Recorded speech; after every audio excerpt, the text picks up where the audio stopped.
All right, folks. Yes, we are back in Studio A, right? Studio A. We're back in Studio A. Good morning, Diane. How are you? Um, I'm your host, BKP. You're watching BKP Politics on voiceofruralamerica.com.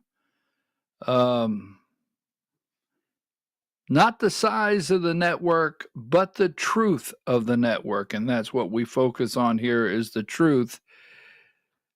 Good morning. So And we'll again, just pray. can I get a signal? I mean, it's like you sneak up behind me. It's like, go ahead, Diane. So today we're just praying that. Hold on. I've got to figure out how to take out that echo. Hold on.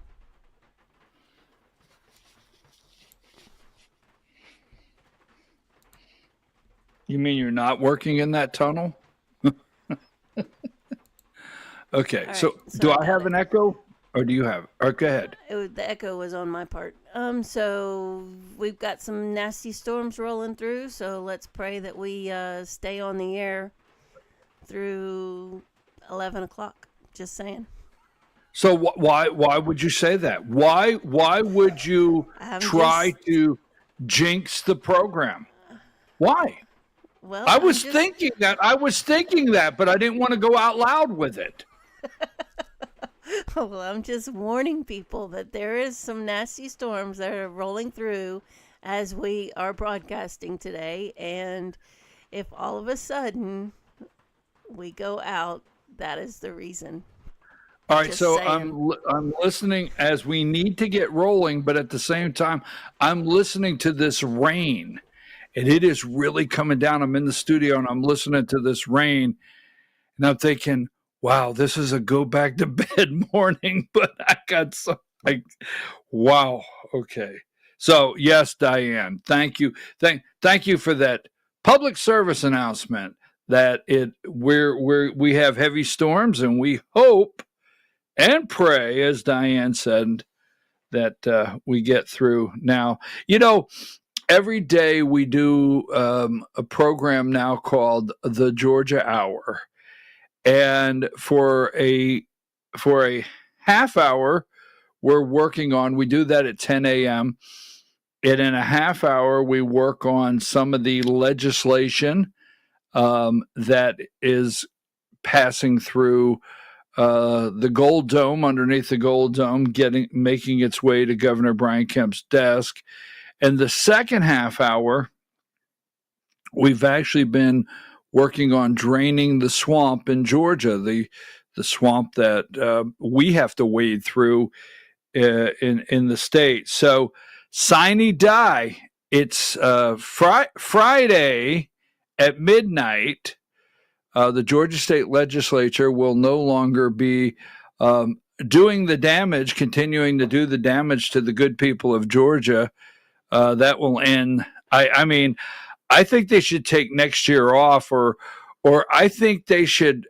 They passed, now not totally passed that the governor's going to sign, but on crossover day, the Georgia State House folks passed 75 bills that you did not know, you were not aware that you needed these bills in your life. There you go. So, anyhow, that's Friday. And what we're saying is next week, we will probably be focusing 100% of that hour to swamp maintenance. All right. So, that being said, now, we have a lot to go over. I mean, wow. So give me number 57. I am reading this interesting. So why we're going to talk about this. Why is the New York Times at this moment? This is very in depth. The partnership, the secret history of the Americans' role in the Ukraine war, the New York Times. And I have been reading this for 40 minutes. wow, it is in depth. So it is looking like the peace agreement that Trump has been working on with Ukraine and Russia looks like it's unraveling a little bit. We're going to get into that, the New York Times. And what this says, you see, they're taking it serious. Give me number 61. All right. You can't make this up. This is the New York Times. Quite the story. And like I said, I recommend you read the entire story. Now, not for 100% the accuracy, it's in the New York Times, but why now? New York Times, this is Russia Today. New York Times report confirms Pentagon's open secret role in Ukraine's ops expert. Now, remember, for weeks on end, the Biden administration, give me number 55. When I say we learn of the CIA's involvement, so why would the Pentagon, the CIA, why would all these people come forward and help write this very detailed, in-depth New York Times article now? And I mean, these are the kind of things that can get you killed. Ask Mike Benz, and we will later. So remember, for weeks and weeks on end, I said on this program, folks, Trump is not negotiating. This is when the little guy comes to the White House and Trump has to throw his ass out. And the rare earth mineral deal and the arrogance when Scott Bessent, the Treasury Secretary, goes over to Ukraine, sits down. They've been trying to tell this guy for God knows how long, look, it's not a peace settlement for you. It's for us. Because remember, I told you, Vladimir Putin is discussing with the United States their role, right? Their role in this war, our role in this war, UK's, France, NATO. And Trump's trying to figure out a peace agreement that would allow Ukraine to exist, be a sovereign country, and have peace with Russia. As far as Ukraine, Russia doesn't care. They could finish off Ukraine tomorrow. They could. They could take the whole thing and draw new lines and say, Russia. They're trying to find a way to come to a peace agreement with us, not Ukraine. I've said that over and over. We will go in great detail of what's going on here as we discussed. Give me number 62. And we're gonna discuss this momentarily, right? Kremlin doubles down on demand to replace Zelensky.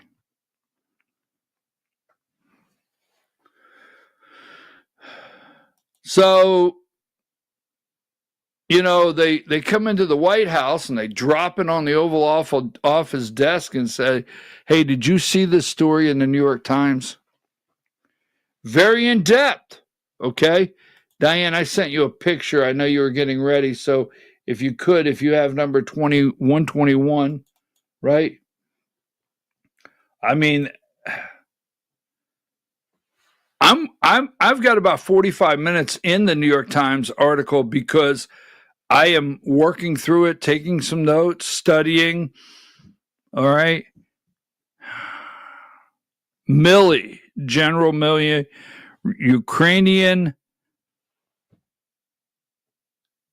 the Ukrainian generals that were flown to the NATO facility or the U.S.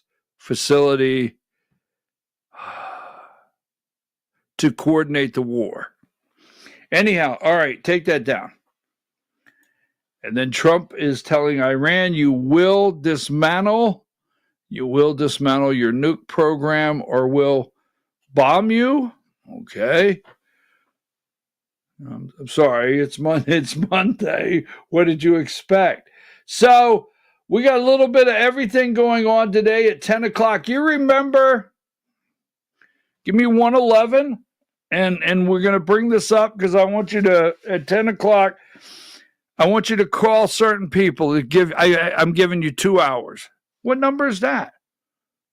I meant 11. That's 111. I meant 11. My fault. Okay. So you remember back in the Wayback Machine when when Colorado and Maine and all of these states were trying to do all this ludicrous, this crazy, anything they could do to try to keep Donald Trump off the ballot. You remember that? Well, I'm for sure Republicans wouldn't do anything like that. I want you to do me a favor. I want you to send Charlie Kirk. I'm serious. This is not an attack. Because I think if Charlie Kirk, if Marjorie Taylor Greene, MTG, send these people a note, I think once they find out how corrupt the attempt to keep someone off the ballot for running in Georgia by none other than Republicans, Charlie Kirk and many that have pledged their support to Josh McCoon for a second term as Georgia GOP chair may rethink this. Remember, Diane, you remember I've done this for a week, and Diane knows this. We've done the entire story. We're going to have the documents today, but for an entire week, I showed you two different documents. And I said, on this one, a name is missing. At 10:30, I'm going to show you some documents, and we're going to analyze what's going on here in the first vice chair. We go really deep today. Last week, Georgia Hour, we laid all of this out. We told you it was coming a week ago, and I really want to ask you to call Debbie Dooley. Okay, call Debbie Dooley if she's recovered from her the Georgia Record story that Bill Quinn put out. Right? Remember, Diane? This is not the Georgia Hour, folks. Remember, Diane? We did the green tea. You remember that last week? And we laid the groundwork for, when Debbie Dooley went into the solar panel business, right? With environmentalists and the green tea. Remember that? Well, Bill Quinn has taken all of that and over the Georgia Record and laid out a very detailed article with facts, graphs, comments, quotes. So maybe you can call Debbie Dooley and see if she's recovered from that and she can tune in. Because I'm for sure when Debbie Dooley hears this story, Diane, she will renounce everything about the Georgia GOP because she's not about this kind of corruption. Are you, Debbie? So take that down. We got that coming up. All right, move along. Now, Elon Musk, he's out there in Wisconsin, right? A regular cheesehead. Now, we have the number 65, the Wisconsin Supreme Court. And Elon is warning, this is Susan Crawford and Brad Schimmel, right? It's a nonpartisan. It's the Wisconsin Supreme Court. It's nonpartisan, but it's not nonpartisan. And Susan Crawford made her claims or put it out there that she would, if given the chance, would gerrymander the congressional districts in Georgia. So give me number, let's see what I got here, Diane. This is Hakeem Jeffries, number 69. In Georgia or Wisconsin? Wisconsin. What did I say? Already this morning? 8:15? What did I say? You said Georgia. That I don't think that happened. Anyhow. All right, I know. You have tape. So number 69. This is Wisconsin Supreme Court. My apologies, okay? Thank you, Diane. Wisconsin Supreme Court, Susan Crawford and Brad Sherrill, I think that's his name. Now, Susan Crawford in Wisconsin put it out there that if elected, she could play a part in moving 2 congressional districts in Wisconsin in the Democrat column. Hakeem Jeffries says a Crawford victory could lead to congressional maps better for Democrats. Democratic U.S. House Minority Leader Hakeem Jeffries told supporters on Monday that it was important for Wisconsin voters to elect liberal state Supreme Court candidate Susan Crawford so she and other justices can redraw congressional districts in a way that is more favorable to the party. Now, they have put a lot of time strategically into drawing new lines across the country in many states. So Wisconsin is right there. Now, just so you know, thank you, Diane, for correcting me on that. Number 65, this is the race. And a little info. Susan Crawford and Brad Schimmel. Now, President Trump has endorsed Brad Schimmel. Elon Musk is out there. The Muskie is out there in Wisconsin campaigning. Let me give you one more on this race, number 64. I don't agree with this, but I will say even New Hampshire does it. Here's some election information on Wisconsin. What is the voter registration deadline in person? Tomorrow is election day in Wisconsin. Tomorrow's election day in District 1 in Florida and District 6. April Fool's Day tomorrow. Tuesday, April 2nd, is Liberation Day. That's tariffs. We will talk about that in just a minute. But they have in-person registration the day of. So if you're not registered to vote in Wisconsin, you're allowed to show up to the poll tomorrow. I'm not registered. Register and vote at the same time. If you're going to register by mail, that passed. Online, that passed. So you no longer can register by mail or online. But if you're not a registered voter, you can show up tomorrow. And I think that's why, Scott Pressler and his team are out there right now. They have a good register to vote machine that they have out there. Okay. What was the absentee mail-in ballot request deadline? March 30th in person. So yesterday was the last day you could in person request a absentee ballot. By mail was March 27th. Online was March 27th, an absentee ballot. What is the absentee mail-in ballot return deadline? In person, April 1st. By mail, received by April 1st. So not supposed to be counting them or receiving them April 2nd, 3rd, or 4th. These are the Wisconsin state laws. Is early voting available to all voters? Yes. What were the early voting start and end dates? Early voting started on March 18th in this race. ended on March 30th. Polls close at 8 p.m. Central Standard Time tomorrow. Now, that is a little bit of the Supreme Court race in Wisconsin. Now, the media is trying to say that this is a real check on Elon Musk.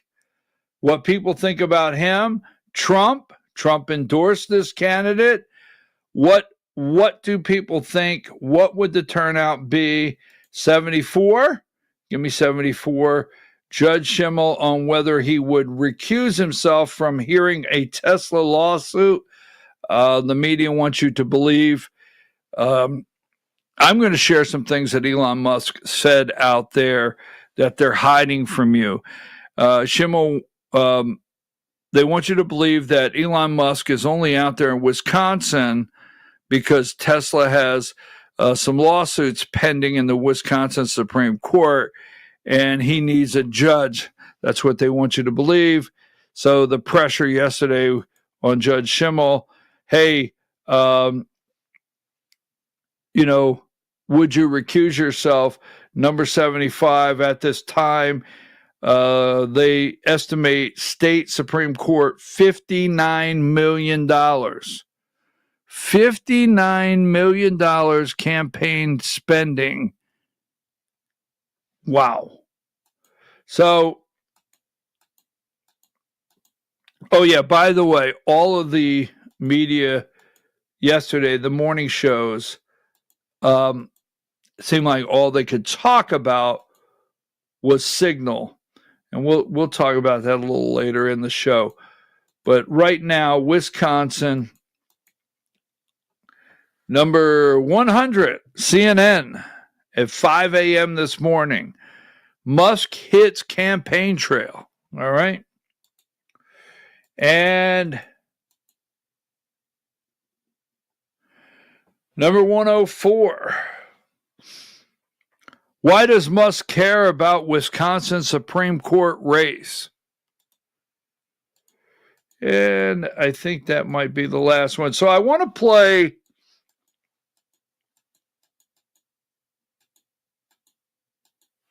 play this video. This is what the media is running this morning, the deep state, corporate, corrupt media. Let's see, I had it here. Give me video 9. Elon Musk headlined a town hall yesterday in support of conservative Wisconsin Supreme Court candidate Brad Schimmel ahead of Tuesday's election. It's going to be the first test of Musk's political influence and his salience as a political issue since Trump's second term has begun. Schimmel did not attend the Musk event, and much of the focus was actually on Musk defending the work of Doge, but he did touch on the importance of the state Supreme Court race, saying it could affect the entire destiny of humanity. Thank you for coming out in support of this very important Supreme Court race in Wisconsin. It's actually something that I think it's one of those things that may seem like it's obviously important in the state of Wisconsin, but I think it could actually be important for the country as well, and maybe for the world. What's happening on Tuesday is a vote for which party controls the U.S. House of Representatives. That is why it is so significant. And whichever party controls the House, it to a significant degree controls the country, which then steers the course of Western civilization. So it's like, I feel like this is one of those things that may not seem that it's going to affect the entire destiny of humanity, but I think it will. Yeah. So.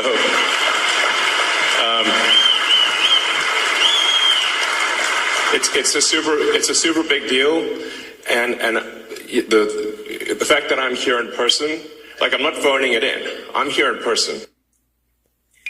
Joining us now, national politics. All right, so as they said, he spent most of his time defending Doge. The House of Representatives, This Supreme Court race could determine who controls the House of Representatives. Whoever controls the House of Representatives controls the country, the destiny. He went as far as to say the destiny of humanity. Now, right now, I have noticed that some of the people that went anti-Musk a little while back is now doing more work and research on who's attacking who all and what groups are out there attacking Musk and Tesla dealerships. So there's been a little cooling off in some MAGA circles on attacking Elon Musk. I have totally always been against corruption, and that's my number one thing on the show, whether it's Georgia corruption. It's not to take a single individual down. This show is never about taking a single individual down. It is a group of stories put together that surround corruption, that I would do anything to bring corruption down, not just an individual. But that being said, Musk is 100% correct here, even going as far as the destiny of humanity. I am going to tell you this. In 2026, let the Democrats take control of the House in 2026, and they will impeach Donald J. Trump. They will. No, not again. That could cause them to lose an election. Okay, and they impeached him twice, his first term, and then in 2020, Joe Biden come up with 81 million votes, a bigger, larger vote margin than Obama or Trump. Yeah, okay. So they won't impeach him because they'd be in fear of losing an election.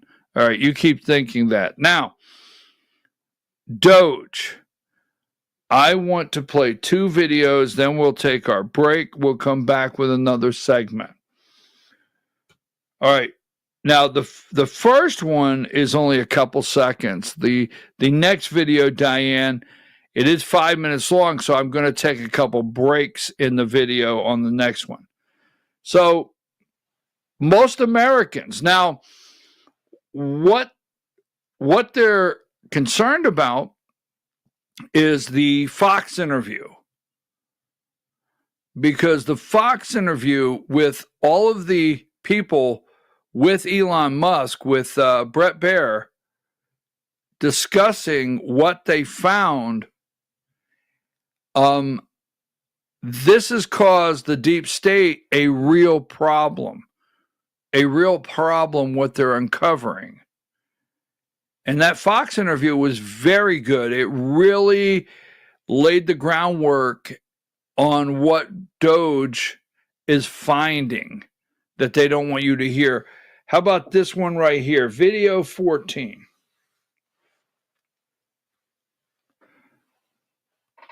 A lot of strangely wealthy members of Congress, where I'm trying to connect the dots of how did they become rich while earning, how they get 20 million if they're earning 200,000 a year? It sounds,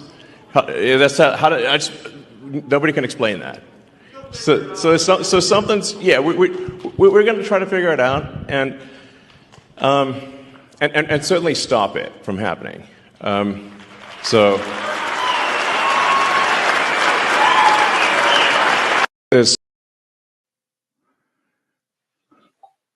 We send these people, they're career politicians. They start out now at very young ages, right? And they're career politicians, and they go in there making $200,000 a year, and next thing you know, he rounds it up. Not all, but how do you go from 200 to 20 million? We're going to figure it out, and we're going to stop it. Now, I will tell you, did you notice he did not say Democrat or Republican? He did not pick a party, because Elon Musk at this town hall will tell you that, he was always middle of the road. He was never to the right. So he's not picking Democrat or Republican. Listen to that. Now, the third rail, Social Security, right? Social Security. Active, inactive voters. Now, they've gotten so angry, remember, because Trump said this in the State of the Union. He said it before the State of the Union. He has said it at meetings. He recited all of these numbers during the lunch with the governors, right? How many over 120 years old still active Social Security numbers? How many Social Security numbers are active out there that are fraud? And they want you to believe that that Social Security number is nothing more than to get a monthly check. And remember, they did this on purpose. They put Republicans, Mitt Romney, all Republicans, every one of them, in fear that you don't say Social Security. If you're out there campaigning, you cannot say Social Security. You can campaign, you're going to cut waste, you're going to cut fraud, you're going to drain the swamp, you're a conservative. You can do everything, but you can't say Social Security. And if someone in the room stands up and says, are you going to put Medicare and Social Security on the chopping block? Absolutely not. Now, there's no politician out there, and recently in my time, that they even go as far as to say they won't even touch it. What do you mean you won't touch it? And this guy, Elon Musk, with the support of Donald Trump, has blown the lid off of Social Security and what they're really doing.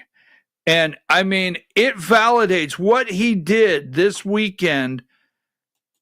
What he did this weekend on the stage validated so many people that, have done PowerPoint presentations and have told you that active voters are out there casting votes, and it's illegal. Well, anyhow, Diane, I'm going to probably be stopping this. I know I'm running a little long, but I want to get this segment done, put it in the can here, as I would say. But let's go. This is Elon Musk out there in Wisconsin. Video 13. And I'd like to welcome my friend Antonio Gracias to the stage.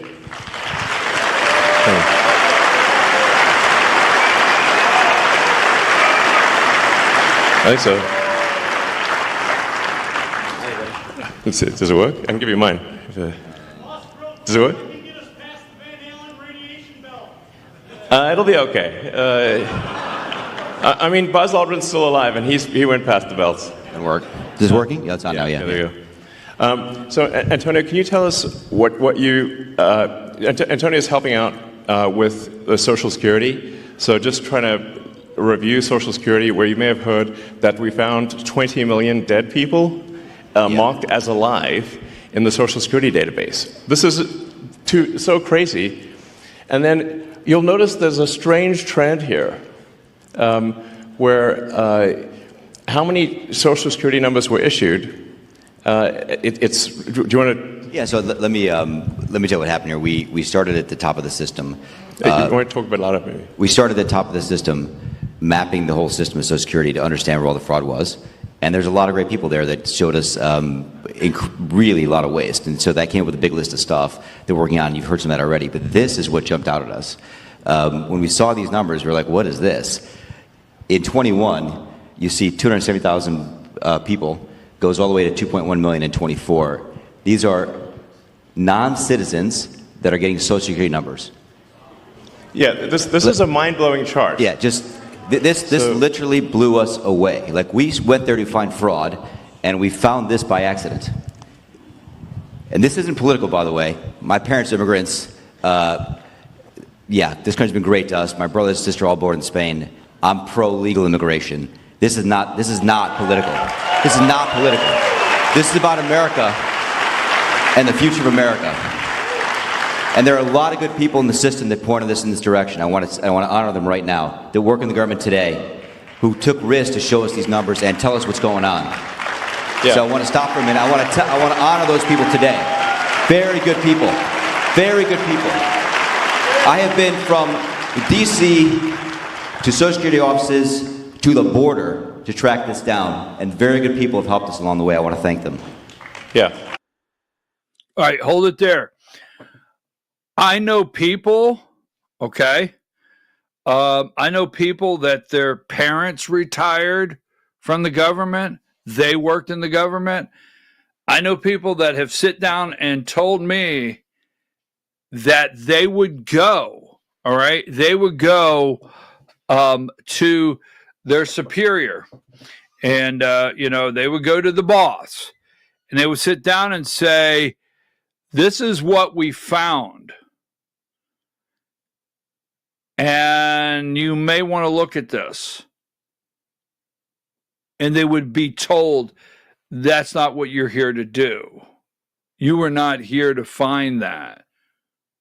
Just go back to your cubicle. You were never told to find that. So this guy is correct, because I want to make sure not everyone that works in the government is a crook. Not everyone's a crook. There's been a lot of people. So in these agencies, these networks do not want to, they don't want you to know that there's a lot of people in these agencies that when Doge got there said, my God, we've been waiting for years for you to get here. And IG report's worthless. I mean, they do a study, research, and then they do a report, and nothing happens. So he's correct, all right? Fraud. They used the word fraud. Remember that. And he said, this is not political. It's about America.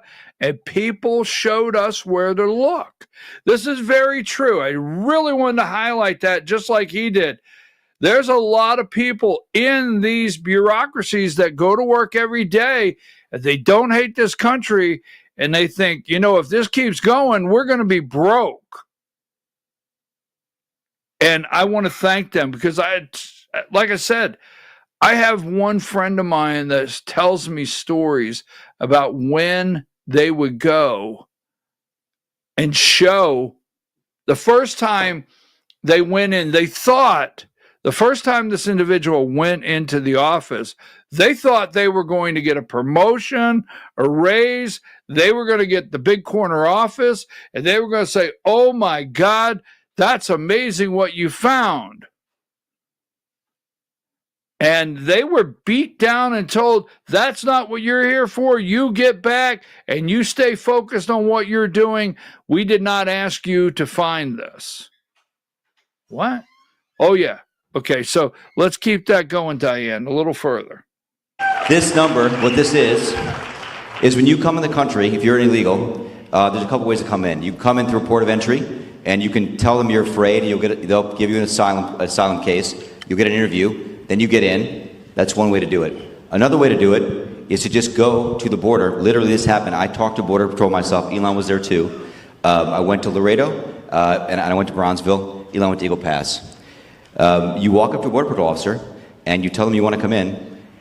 They have a couple of choices. They could charge you with a misdemeanor or a felony under 1325, or they can make it an administrative offense, like a parking ticket, basically. They were told to do that, make it an administrative offense under the last administration. And then you go walk across the border. They do what's called a release your own recognizance, and they give you an NTA, a notice to appear, which to appear to judge. The wait times on judges are like average 6 years. Look at Grok, you'll see it on immigration judges. There's only 700 of them. This is 5.5 million people, okay? So what happens then? Once you're in the country and you got asylum through one of these pathways, and we map the whole thing out, you can apply for a work document. You file a 765, it's the work form. You get this form called the 766, that's the authorization, and then Social Security Administration automatically sends you in the mail your Social Security number. No interview, no ID. This is worth just reiterating. It's not people sometimes think that under the Biden administration that he was simply asleep at the switch. He wasn't asleep. No. They weren't asleep at the switch. It was a massive, large-scale program to import as many illegals as possible, ultimately to change the entire voting map of the United States and disenfranchise the American people. I want to go back to change the entire voting map. To change the entire voting map. Now, they're laying this out. These are Social Security numbers. I've told this story over and over. You know out there, if you're my age or a couple ticks over that, you had to apply for a Social Security card. And then they kicked it in that it comes with the birth certificate, your Social Security number now. So we know that. You get the Social Security number. They want to believe they're evil. These evil people, Morning Joe, ABC, NBC, CBS, all the above, CNN, they want you to believe that your grandmother's not going to get their check next month because Elon Musk said Social Security. Veterans are not going to get care next month because Elon Musk and Doge went into the Veterans Administration. They're finding fraud, is what they're finding. And you won't get your Medicare benefit the next time you go to the doctor. All right? So let me just say this. Social Security numbers intended to alter the voting system. It all boils down to that voting system, because at 10 o'clock we'll go over this, but in Georgia, we want to get rid of Eric, right? And we have inactive voters that go active and then inactive. Oh no, they would never manipulate an election. All right, let's keep going with this. And make it a permanent, deep blue, one-party state from which there would be no escape. Look, if I hadn't seen this myself, I'm not sure I'd have believed it. I went through it myself and mapped it, and Elon is right. This is true. The defaults in the system from Social Security to all of the benefit programs have been set to max inclusion, max pay for these people, and minimum collection. That's what's happening. We found 1.3 million of them already on Medicaid, as an example. We've gone through, on every benefit program we went through, we found groups from this particular group of people, this 5.5 million people, in those benefit programs. And then what was really, really disturbing us was why. We're asking ourselves why. Right. And so we actually just took a sample and looked at voter registration records. And we found people here registered to vote in this population, yes. And who did vote? And we found some by sampling that actually did vote. And we have referred them to prosecution at the Homeland Security Investigation Service. Yeah. Already. That is already happening. They're receiving Medicaid. They're voting. Social Security number. That's what they don't want you to hear. While Elon Musk spent most of his time defending Doge, he's not defending Doge. Right? This is the bottom line. He's out there in Wisconsin and he's trying to get this judge across the finish line. I mean, as you can see. Now, I'll give you two more. CIA, and we got to go to break. Give me number 70. U.S. court allows Musk Doge to make further USAID cuts. This really has the CIA all shook up. Because the CIA, not to go into great detail, they use that bag of rice that you see that says USAID as a front for so many things they're involved with. U.S. court. Now, everything this guy's doing, let's see, people could get killed. Video 15.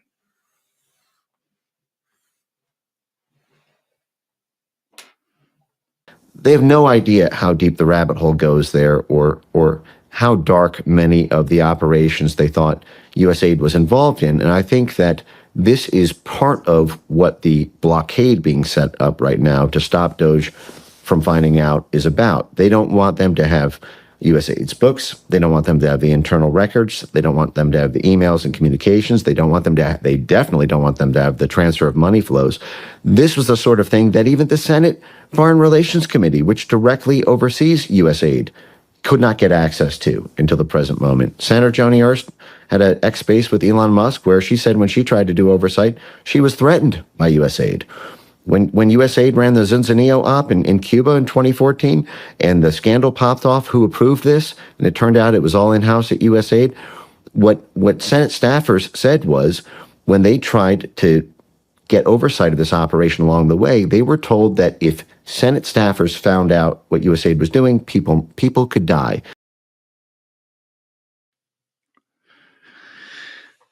People could die. People could die. Folks, they want you to believe number 80, and they're making sure that all of the noise surrounds, there's no such thing as a coincidence, Signalgate. That's where all the noise is.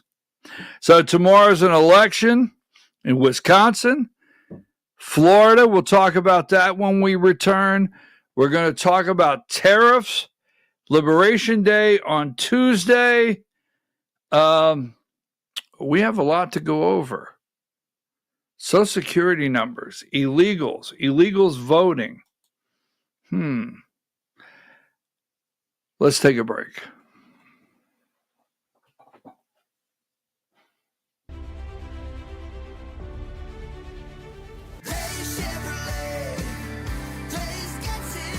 When Truck Month is here, the Silverados disappear at Days Chevrolet in Jasper. Pick your Silverado 1500 Crew Cab and save up to $12,500. And if you think the discount is big, wait till you see the selection. Come save up to $12,500 off Silverado 1500 Crew Cabs at Days Chevrolet in Jasper. Days Chevrolet. Days gets it done. Together, let's drive. Larry's Body Shop in Ellijay. Family owned and operated since 1978. The latest in cutting-edge digital technology and state-of-the-art equipment allow our iCard Gold Class certified technicians to restore your vehicle. Our second-to-none customer service will work directly with your insurance company. Major accident or minor fender bender, we take the dents out of accidents. Larry's Body Shop, North Georgia's #1 body shop. Visit us at collisiondecision.com. Why give your money to liberal media companies? Put your marketing needs in the hands of a conservative marketing professional and start getting results today. FYN Media Group, one of the top digital marketing agencies in Georgia, specializes in website design and hosting, social media promotion and management, and so much more. Visit FYNmediagroup.com or call 706-889-3564 for a free consultation. Welcome to El Rey Azteca Mexican Restaurant. We invite you to indulge your senses with our from-scratch authentic Mexican food. Whether you are hungry for fajitas or the El Rey Azteca burrito, we offer a wide variety of fine Mexican dishes, drinks, and desserts. Our inviting patio, indoor seating, and bar has a seat for everyone. So come to El Rey Azteca for delicious food, great drinks, good friends, and loads of fun in a casual and friendly atmosphere. Ladies, when you wear elegant jewelry, you become a force to be reckoned with. You shine brighter than the stars in the sky, and your inner beauty radiates like the sun. So embrace the magic, embrace the elegance, and let your jewelry be a reflection of your true, authentic self. My friends over at North Georgia Diamond know what a woman wants. Go see them for the perfect gift. And remember, when it comes to elegance, there's no such thing as too much. Come see us at North Georgia Diamond. We're igniting passion one sparkle at a time.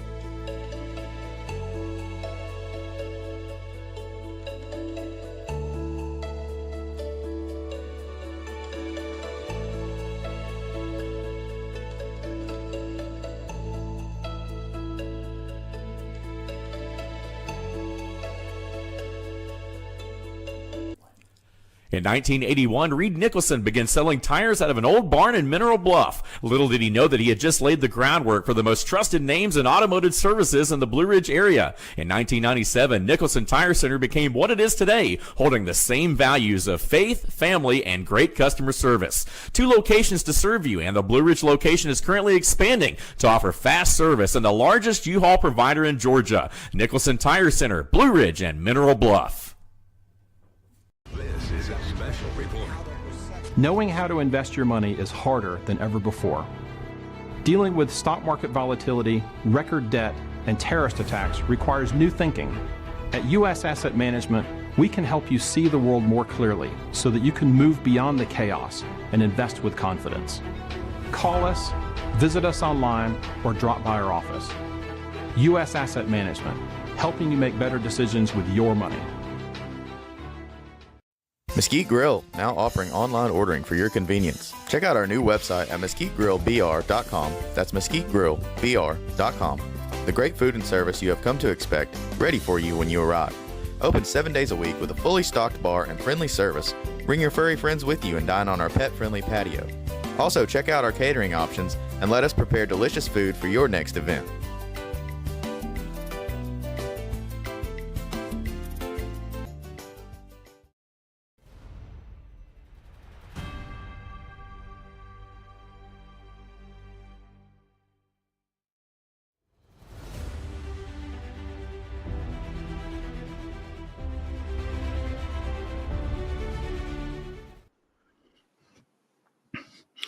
Elon Musk claims 2.1 million non-citizens received Social Security numbers in 2024. Wow. So does that mean, is that why Trump wants and why they push back? You know, every time we talk about citizens only being allowed to vote in Georgia or around the country, they'll jump up and say, well, that's already the law. It's already the law. The law. Okay. So I'm your host, BKP. You're watching BKP Politics on voiceofruralamerica.com. We have some real, we have been laying the groundwork daily. We have some real Georgia corruption. Well, we always have Georgia corruption, but we have a story that we're for sure that people like Charlie Kirk, Turning Point Action USA there, and Debbie Dooley and all the above, Marjorie Taylor Greene, that has endorsed Josh McCoon for chair of the Georgia Republican Party. They will probably be rethinking their endorsement after they find out what happened. Now, we talked about it last week, and that's at 10 o'clock, the Georgia hour. Now, so give me number 10. So last week, we there was an election, a special election in Pennsylvania. And I have Saturday, I think 8 hours driving or 9 hours driving, 6.5 hours on the phone. From Georgia, issues in Georgia, nationally. And I had about 4 phone calls into Pennsylvania. And we are going to be working on this, talking about it this week. Clawing back MAGA. Okay. So the party, they're going to lead you to believe that they're go MAGA go, but behind closed doors, the party, and trust me, I got a lot of phone conversations on this. The party wants to go back to traditional, what they call traditional candidates, right? That's what they want to go back to. And the media, Trump has said this, and we'll get into it later. Give me number 93. They're losing their mind because Trump said he's serious, that he may run for a third. Trump says there are methods to serve a third term. Okay. So take that down. I want to share with you that in back rooms all across the country, this is not upsetting Democrats. It's really upsetting the party, Republican Party. Really upsetting. Well, Tom Whatley from North Carolina, Trump picked him to run the RNC along with his daughter-in-law, Lara Trump. So I don't believe you, is what you might think. I don't believe you. Michael, what? Well, wait a minute. Trump put his daughter-in-law, Lara Trump, as co-chair to keep an eye on everything, but she's out of there now. She's out. Before, when you thought, well, Whatley might do this or he might do that, but there's a Trump watching over his shoulder, not any longer. So they're meeting, no matter what they tell you, they're meeting behind closed doors all over the United States, wanting traditional Republican candidates, trying to claw back MAGA. MAGA, you went to the party meetings, you upset their apple cart, and they're determined to take things back from you. At the same time, pretending to be MAGA. Watch and see. We'll get into that. So, Trump in his third term. But this week, we have the special election in Pennsylvania, number 10. And Scott Pressler said, this is a district Trump won by 15 points. Now, I do not think we're going to lose 2 seats or even 1 in Florida. But I asked for help in Pennsylvania, and no one helped us. Okay? So we have 2 elections in Florida. Let's go to those. Give me video. ABC yesterday. Donna Brazile. I can't remember the last time I brought up Donna Brazile, but go ahead to video 8. Florida and Wisconsin this week, a real indicator of how people feel about Donald Trump's first 100 days. We're not quite there yet. Wisconsin is the state Supreme Court, Florida, 2 congressional districts. Elon Musk heavily going after that Wisconsin election. Donna. Well, as you know, Martha, just a week ago in Lancaster, Pennsylvania, Democrats flipped that seat. It was a state seat. It allowed the Democrats to take control of the Pennsylvania legislature. I think this seat in Wisconsin, the Supreme Court seat, it is a bellwether. It is a test. It's a critical seat because it's not just about the amount of money Elon Musk is able to pour, because everybody knows he got more money. This is about voting rights, about abortion rights.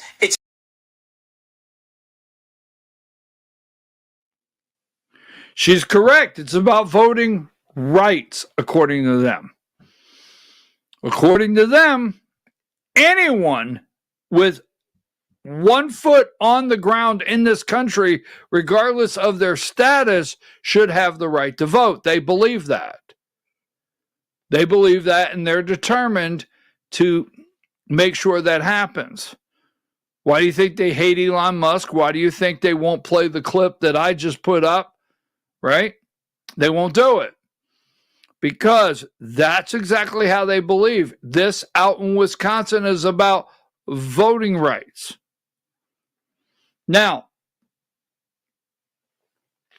they're trying to take the Pennsylvania race and this right here, number 69. Let me explain something, all right? Every state has rules on setting special elections. All right. Now, that's my fault. My apology. Give me. Oh, I have 216. I have 2 of them that are 69, and I don't think I sent both of them. Is there a second one, or is that the only one? Okay. Sorry about that. That's the only one I have. All right. The actual, take that down because that's not what I'm looking for. But the other one is Elise Stefanik in New York. All right. Elise Stefanik in New York. So let me just say that there's rules in every state that apply to special elections. Now, Senate, we should go back to the state actually appointing U.S. senators. We'll talk about that on a different day. But the Senate is not considered, although you vote for them, and I think we should reverse that immediately, but U.S. senators are not considered representatives under our Constitution, meaning they do not have to be voted on by you, the people. So no matter what state you live in the United States, your state has different rules, but you might have a rule where you have to call a special election, but a U.S. senator, your governor appoints. But the governor cannot appoint a replacement for the House of Representatives because it's representative. Can't do it. So when somebody says, does the governor get to replace? No, there has to be an election. Now, if Elise Stefanik moved forward, she has not resigned, okay? She had not resigned from Congress. If she moved forward to be the UN ambassador, the state of New York, by their rules and federal rules governing the election of a U.S. representative, they would have to set a special election. They'd have to do it. And they made a move.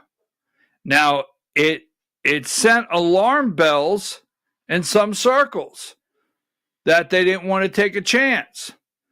Elise Stefanik is in a very safe Republican district. The 6th and the 1st District of Florida, safe districts. But this Lancaster district should have also been a safe district. So there's a lot spinning around here. So we have number 66. We have a special election in Florida. And we have the 6th district and the 1st district. Number 88.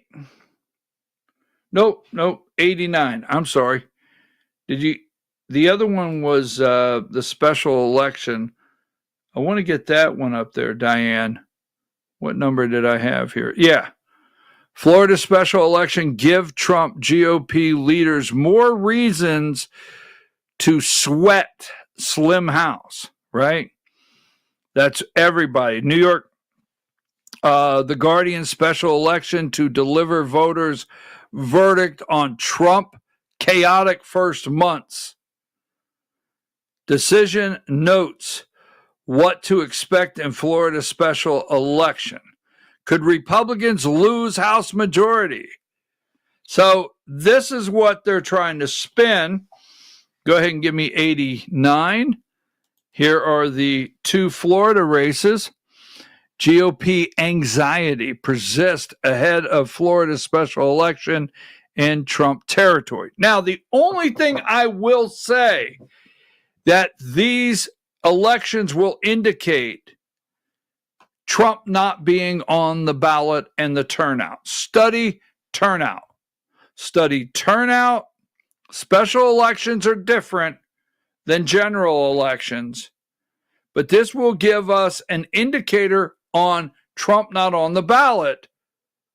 You know, our voter turnout machine, because we can look at this and study this in Georgia because we have a lot going on for 2026 that we need to study the turnout and Trump not being on the ballot in very Trump districts, what ends up happening here. So give me, just to show you, we'll give you a brief, so we can, let's go to Diane, give me number, I had it here a minute ago.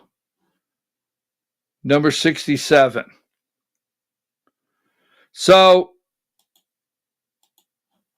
this is Florida 2025, Florida's 6th congressional district special election.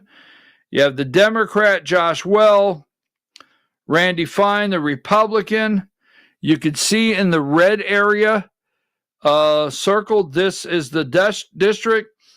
And this election tomorrow is to replace Mike Waltz. Now, when we come back, we're going to talk about the tariffs and Signal, because there's something about this district and Mike Waltz I just want to put out there that's very interesting. But that district, now tomorrow, it should go easily for the Republican. I think it should be safe, but they will start analyzing the data, start spinning it. The effects. This indicates Democrats are in a great position to take 2026 if they can get their message on target. You'll hear all of that. And as always, we'll keep an eye on it for you. Give me number 68. This is the 2025 Florida's 1st congressional district special election. This is, you can see the red area there out in the panhandle. This is one of the reddest districts in the United States, the 1st district of Florida.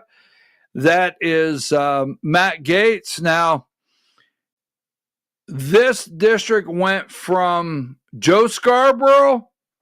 Oh, yeah. Okay. This was once Joe Scarborough. That's how far you can go from here to here. Or from here. Can you see it? From here to here. He's Joe Scarborough. This was one time his district. Matt Gaetz. Now, we're really going backwards in this district. Not that I don't trust Jimmy Petronas, but Jimmy is not Matt Gaetz. Well, maybe he won't be going to parties with underage girls. Just saying. This will easily go, the first district, to Jimmy Petronis, but the Democrats are spending 4-1 in both of these districts.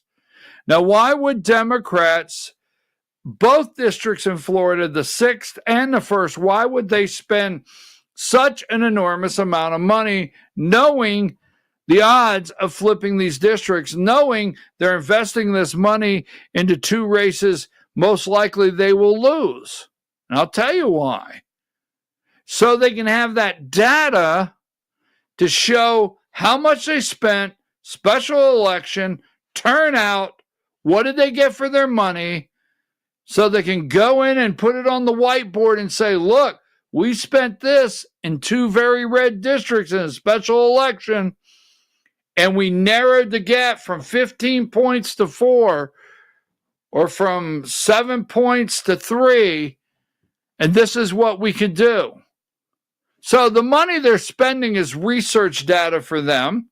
It really is. And to get the deep state corporate corrupt media to spin a narrative for 2026. So look, we're going to take a break. We're going to come back. Tariffs, and then the Signal Group. Trump is going to Saudi Arabia. He's not happy with Zelensky, the mineral deal. We'll cover every bit of that before we get to 10 o'clock, the Georgia hour, with BKP at 10 o'clock. Take a break.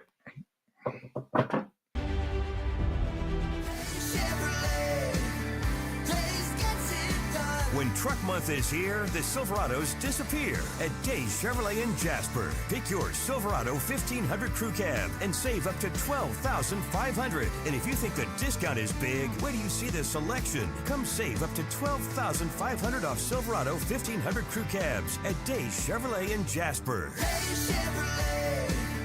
Days gets it done. Together, let's drive. Larry's Body Shop in Ellijay. Family owned and operated since 1978. The latest in cutting-edge digital technology and state-of-the-art equipment allow our iCard Gold Class certified technicians to restore your vehicle. Our second-to-none customer service will work directly with your insurance company. Major accident or minor fender bender, we take the dents out of accidents. Larry's Body Shop, North Georgia's #1 body shop. Visit us at collisiondecision.com. Why give your money to liberal media companies? Put your marketing needs in the hands of a conservative marketing professional and start getting results today. FYN Media Group, one of the top digital marketing agencies in Georgia, specializes in website design and hosting, social media promotion and management, and so much more. Visit FYNmediagroup.com or call 706-889-3564 for a free consultation. Welcome to El Rey Azteca Mexican Restaurant. We invite you to indulge your senses with our from-scratch authentic Mexican food. Whether you are hungry for fajitas or the El Rey Azteca burrito, we offer a wide variety of fine Mexican dishes, drinks, and desserts. Our inviting patio, indoor seating, and bar has a seat for everyone. So come to El Rey Azteca for delicious food, great drinks, good friends, and loads of fun in a casual and friendly atmosphere. Ladies, when you wear elegant jewelry, you become a force to be reckoned with. You shine brighter than the stars in the sky, and your inner beauty radiates like the sun. So embrace the magic, embrace the elegance, and let your jewelry be a reflection of your true, authentic self. My friends over at North Georgia Diamond know what a woman wants. Go see them for the perfect gift. And remember, when it comes to elegance, there's no such thing as too much. Come see us at North Georgia Diamond. We're igniting passion one sparkle at a time.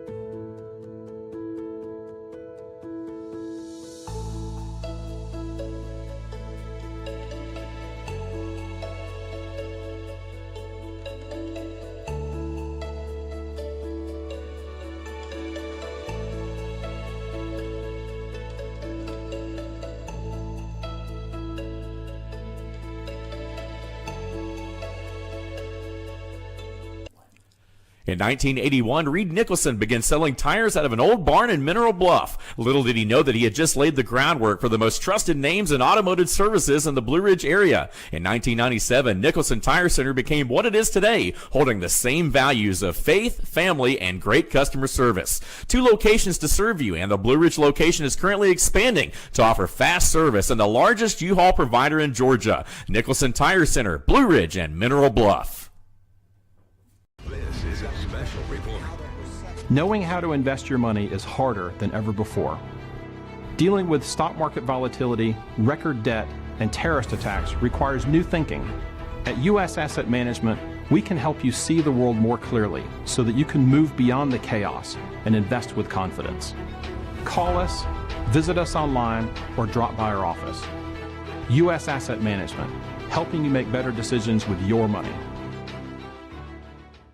Mesquite Grill, now offering online ordering for your convenience. Check out our new website at mesquitegrillbr.com. That's mesquitegrillbr.com.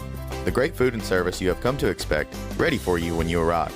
Open 7 days a week with a fully stocked bar and friendly service. Bring your furry friends with you and dine on our pet-friendly patio.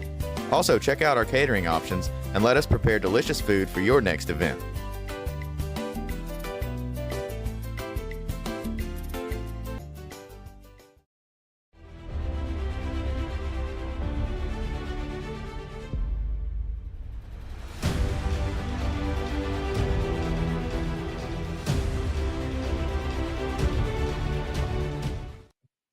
All right, folks, we're back. I'm your host, BKP, and you're watching BKP Politics on voiceofruralamerica.com.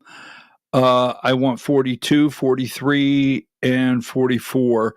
This is not a sports segment. I just want to make my comment. All right. As a baseball fan, going to the park since a wee little lad, is this the bizarre reason why the Yankees crushed 9 home runs against the Brewers? So they sent their bats out.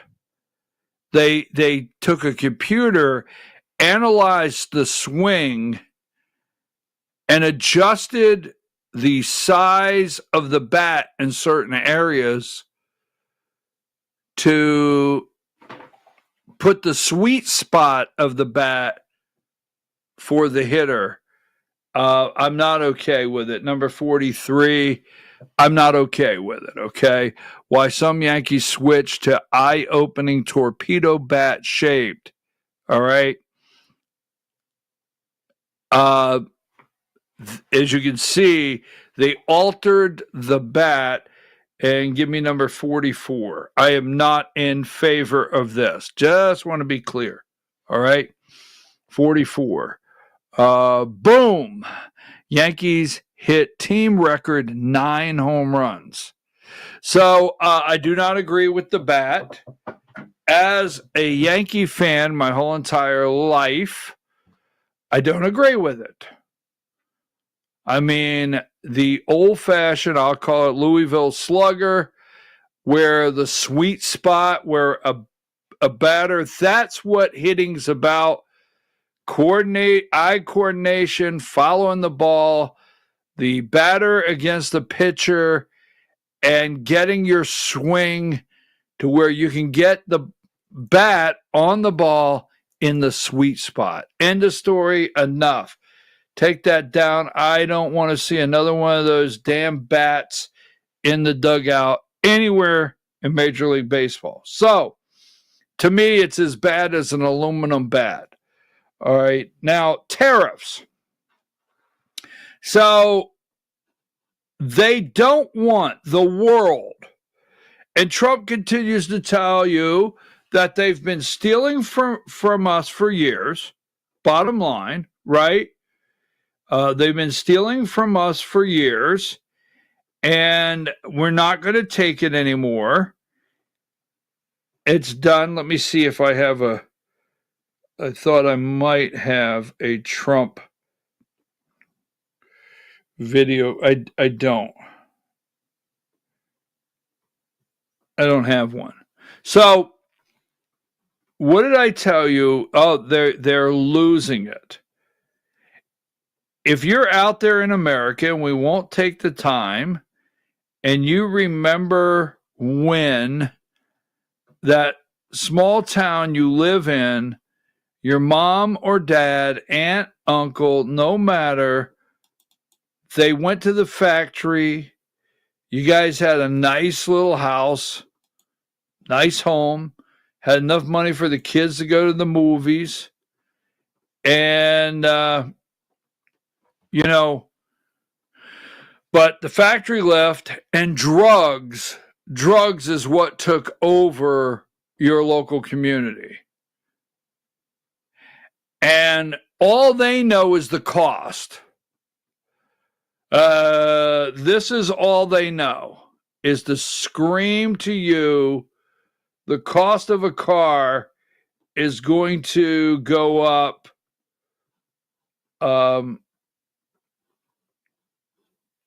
83. And I get it. I don't want to pay $8,000 more for a vehicle. I get that. And I understand that. But what they're doing, estimated new car prices in 2026. Trump says that if you manufacture in the country, there's no tariffs. There's no reason these prices have to go up. But that's all they talk about. Not restoring our country. I was talking to somebody this weekend, and I said, we have go drive the interstates of this country. I mean, I came up 75 all the way through Florida and Georgia Saturday. We have become a distribution country for other countries to manufacture things and us to put distribution centers all over the United States. We talked about that. That's what we do. And no one works. For the most part, no one works in those massive buildings. Everything is computerized. And that's moving forward every day. There's even computerized trucks that back the truck in and pull the truck out without anybody being there preparing it for a driver as is loaded. And as soon as they get self-driving trucks across the country, those big distribution centers that you see, right? They're going to back trucks in. Those big centers are going to load them and send them out. No one is anywhere around. God forbid that we stop the theft of this country. We talk about AI and having jobs for the future for our children. Now, 82, our media is, and I have nothing against these people, but our media is more interested in Canada. Poor Canada. U.S. expected to announce retaliatory tariffs on Wednesday. Canada and Mexico, they have our manufacturing plants. And then the world. But, we're at war with Canada. They can't trust us anymore. Well, we trusted them to send them all of our jobs. Now, I don't want to get stuck on that because I got 2 more segments to do before 10 o'clock. But give me 96.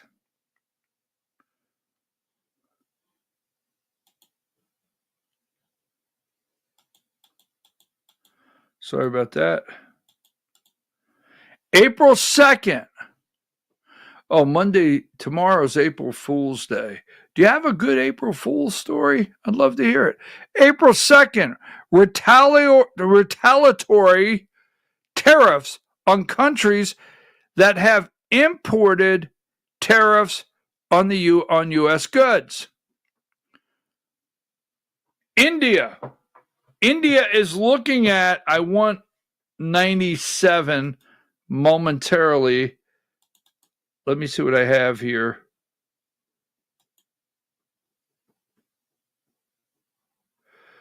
We are trying to find the one for India that doesn't say, anything about. Hold tight. There's the UAW.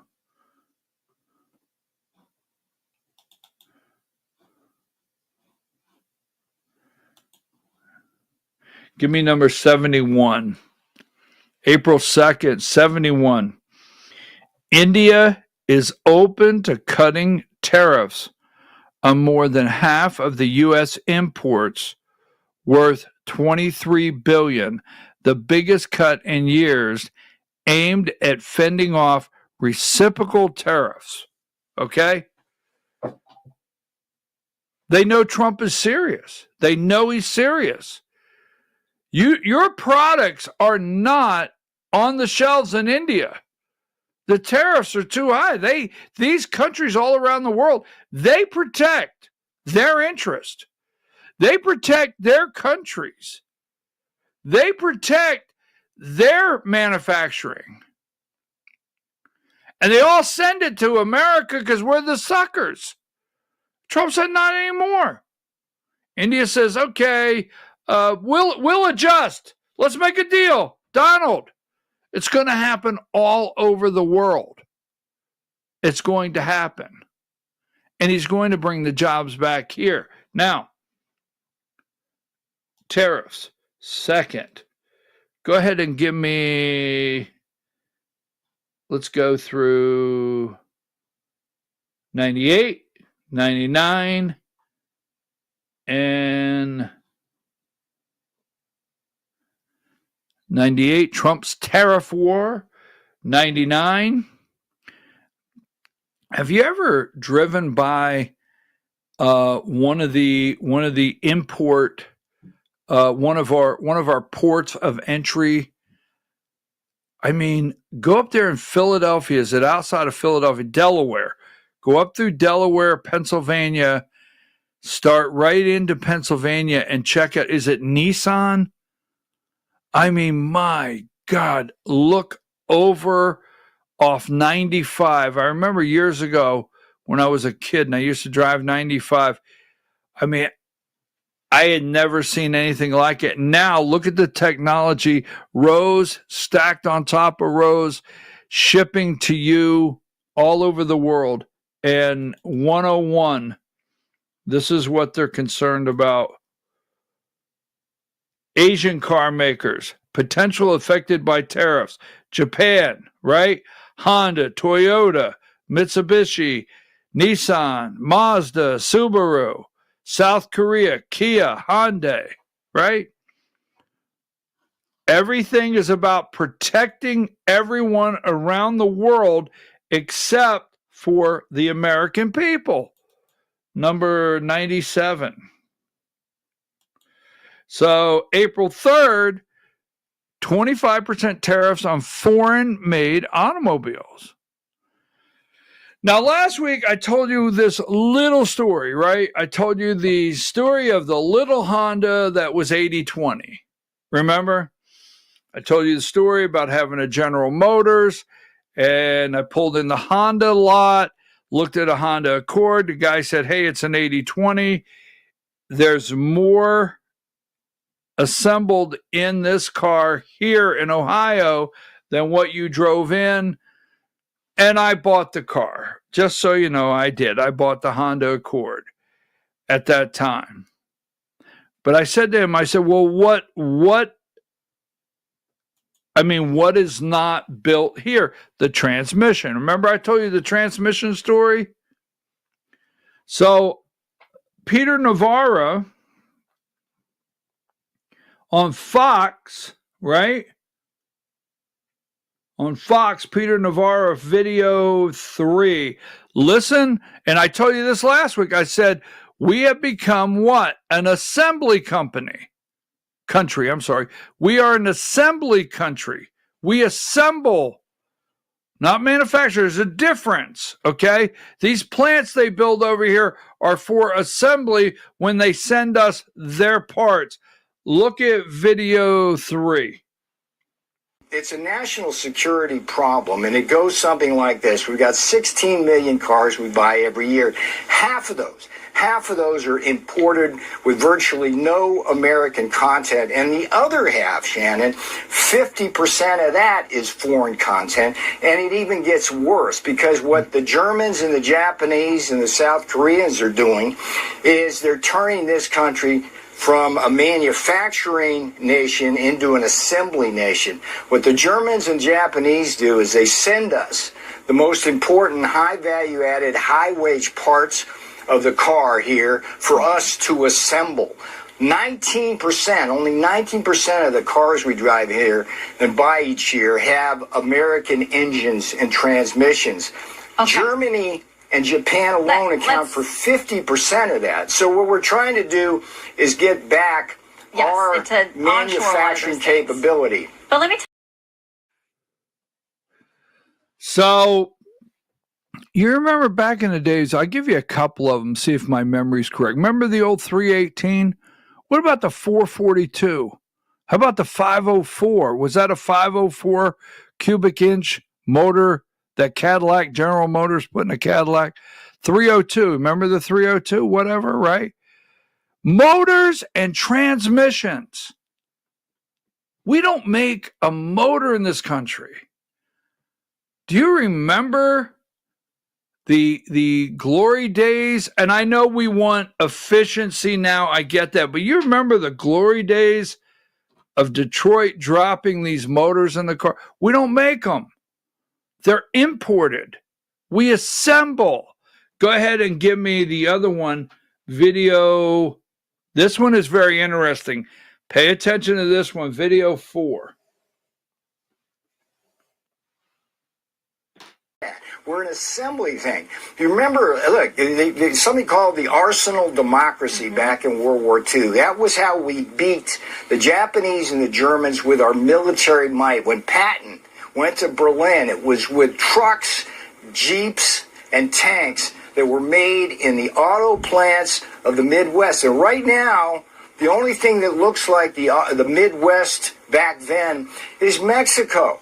You go across the diaspora of cities in Mexico, there's football field size, 50 football field size assembly plants that are down there making the engines for here. We can't do that. Well, the Germans and the Japanese, the South Koreans, and the Mexicans have taken our manufacturing capability. So we've got to get that back. We're going to do it in a way which is going to protect American consumers and create jobs for American workers. There's going to be over 1 million new jobs. Right. We're an assembly. We assemble. You know, God forbid our children should come out of school and have the opportunity to work in these plants building automobiles. Modest, when I say modest, nice homes, I mean, you know, I grew up in a middle-class neighborhood where the kids, most of the kids I grew up with, their parents worked at M&M Mars. They worked at a factory close by. We lived in a pretty nice neighborhood, nothing fancy. Could play baseball all day. What's wrong with that? But we sent our jobs out of here, sent them out of here, and we turned these areas all across the country. Our kids, we've destroyed these areas all across our country with drugs. They're destroyed. Look, I don't want to pay more money for an automobile. I don't. But I do know to save the country, we have no choice. Zero choice. We do it now or it's not going to happen. I don't like hearing that the economy could slow down. I don't like some of the things that could happen. but the turnaround, the engine is going to roar so hard, so fast, soon. All right? I'm coming up the road, as I call it. I'm coming up the road, and I'm getting gas. And I'm looking at that gas pump. I said, now, come on, Donald. We got to get that gas down. I get it. Now, here's something. If you take tariffs and other countries have to start taking our products, they have to. We start having manufacturing in our country again, and things turn a certain way. What could really explode that? They don't want to talk about it. Now, they're going to tell you that, I think it's a Goldman Sachs they've estimated that we have the chance of a recession has gone from 20% to 32%. Oh, okay. But how about this? Video 10. Paints a growing trend of a stagflation economy with low growth and high inflation. But despite that, they see the Fed cutting the interest rate 3 times this year against previous forecasts of 2 cuts. So they still see interest rates going lower going forward. There is a plan to cut interest rates 3 times this year. And it's still a plan going forward. Interest rate cuts, manufacturing up,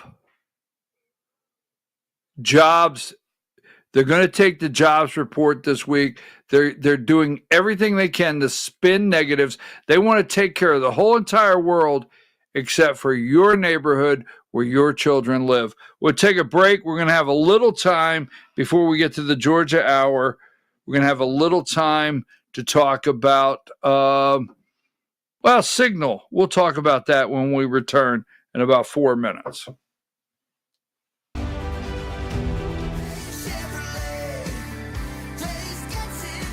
When Truck Month is here, the Silverados disappear at Days Chevrolet in Jasper. Pick your Silverado 1500 Crew Cab and save up to $12,500. And if you think the discount is big, wait till you see the selection. Come save up to $12,500 off Silverado 1500 Crew Cabs at Days Chevrolet in Jasper. Together, let's drive. Larry's Body Shop in Ellijay. Family owned and operated since 1978. The latest in cutting-edge digital technology and state-of-the-art equipment allow our iCard Gold Class certified technicians to restore your vehicle. Our second-to-none customer service will work directly with your insurance company. Major accident or minor fender bender. We take the dents out of accidents. Larry's Body Shop, North Georgia's #1 body shop. Visit us at collisiondecision.com. Why give your money to liberal media companies? Put your marketing needs in the hands of a conservative marketing professional and start getting results today.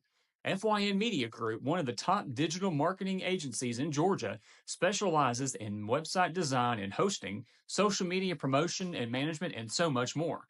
Visit FYNmediagroup.com or call 706-889-3564 for a free consultation.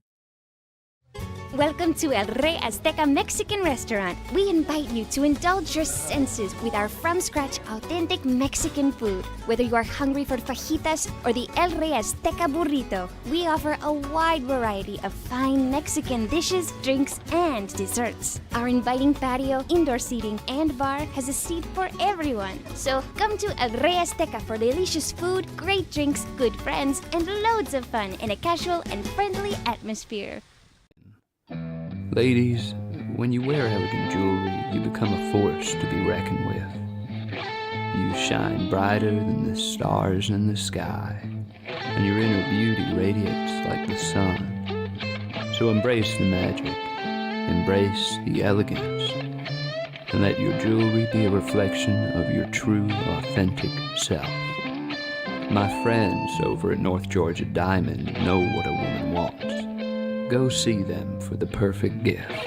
And remember, when it comes to elegance, there's no such thing as too much. Come see us at North Georgia Diamond. We're igniting passion one sparkle at a time.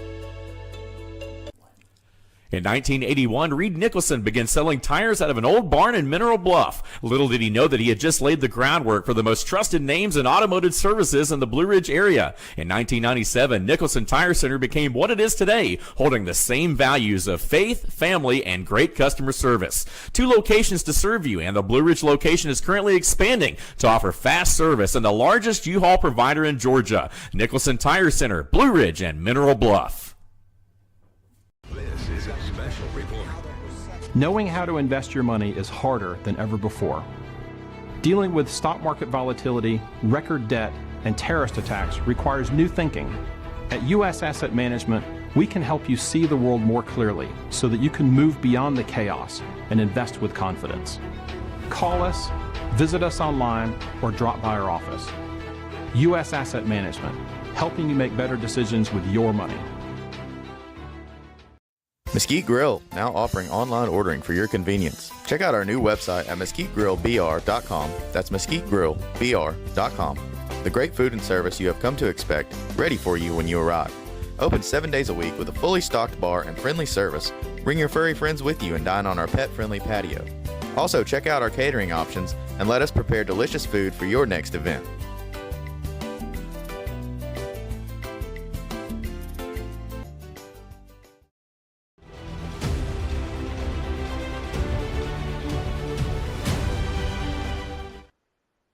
All right, folks, we're back. I am your host, BKP. Now, I have a question. I'm serious. I'm serious about this question. And this is not a religious debate. Okay? Now, in the Republican Party, I have a question. All right? Will you let a Muslim serve in your party? I'm serious. This is my question. Serious. Will you let a Muslim serve in your party, Republicans? Because Dr. Oz identifies as a secular Muslim, all right? And Donald Trump endorsed Dr. Oz for Senate. So Dr. Oz identifies as a secular Muslim, okay? Bottom line, Donald Trump endorsed Dr. Oz, and now Dr. Oz is appointed. Dr. Oz, at his confirmation hearing with the Senate Finance Committee on March 14th, all right? 5 things to know as Dr. Oz gets one step closer to leading Medicare and Medicaid. He will be in HHS in the Trump administration. Now, the reason I asked that question is Cobb County GOP, they'll argue with me, Cobb County GOP recently did not allow, now they're going to say, well, there was a vote. We'll get into that. But they did not allow a Muslim to chair, an identified Muslim to chair their party. So this is not, I'm not coming to you saying, well, you got to believe this and you, I'm not saying that. I'm just saying Dr. Oz identifies, and he's in Trump's administration, and Trump endorsed him. Just saying. Cobb County would not let it happen. Debbie Dooley, Sally Grubbs will say she wasn't involved. We'll go into that later. I'm just saying. Okay? Now, Signal.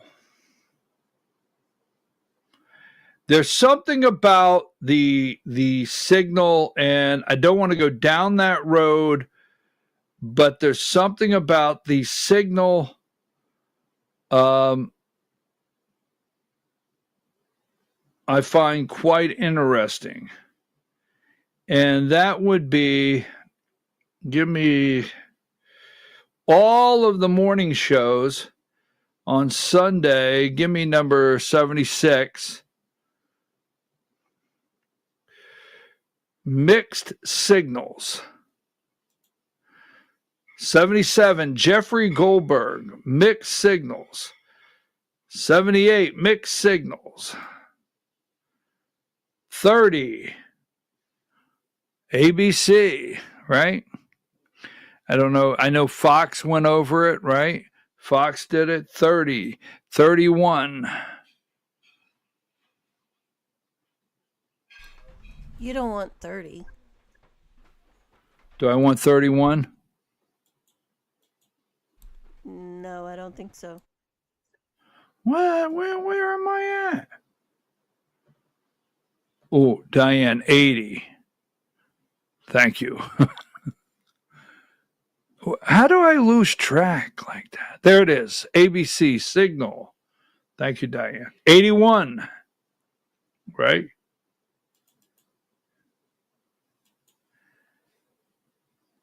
This is all they talked about. Now, I am going to show you something. When I said, you remember, I had a little bit of CIA and NSA. Remember, NSA, you don't have to be confirmed.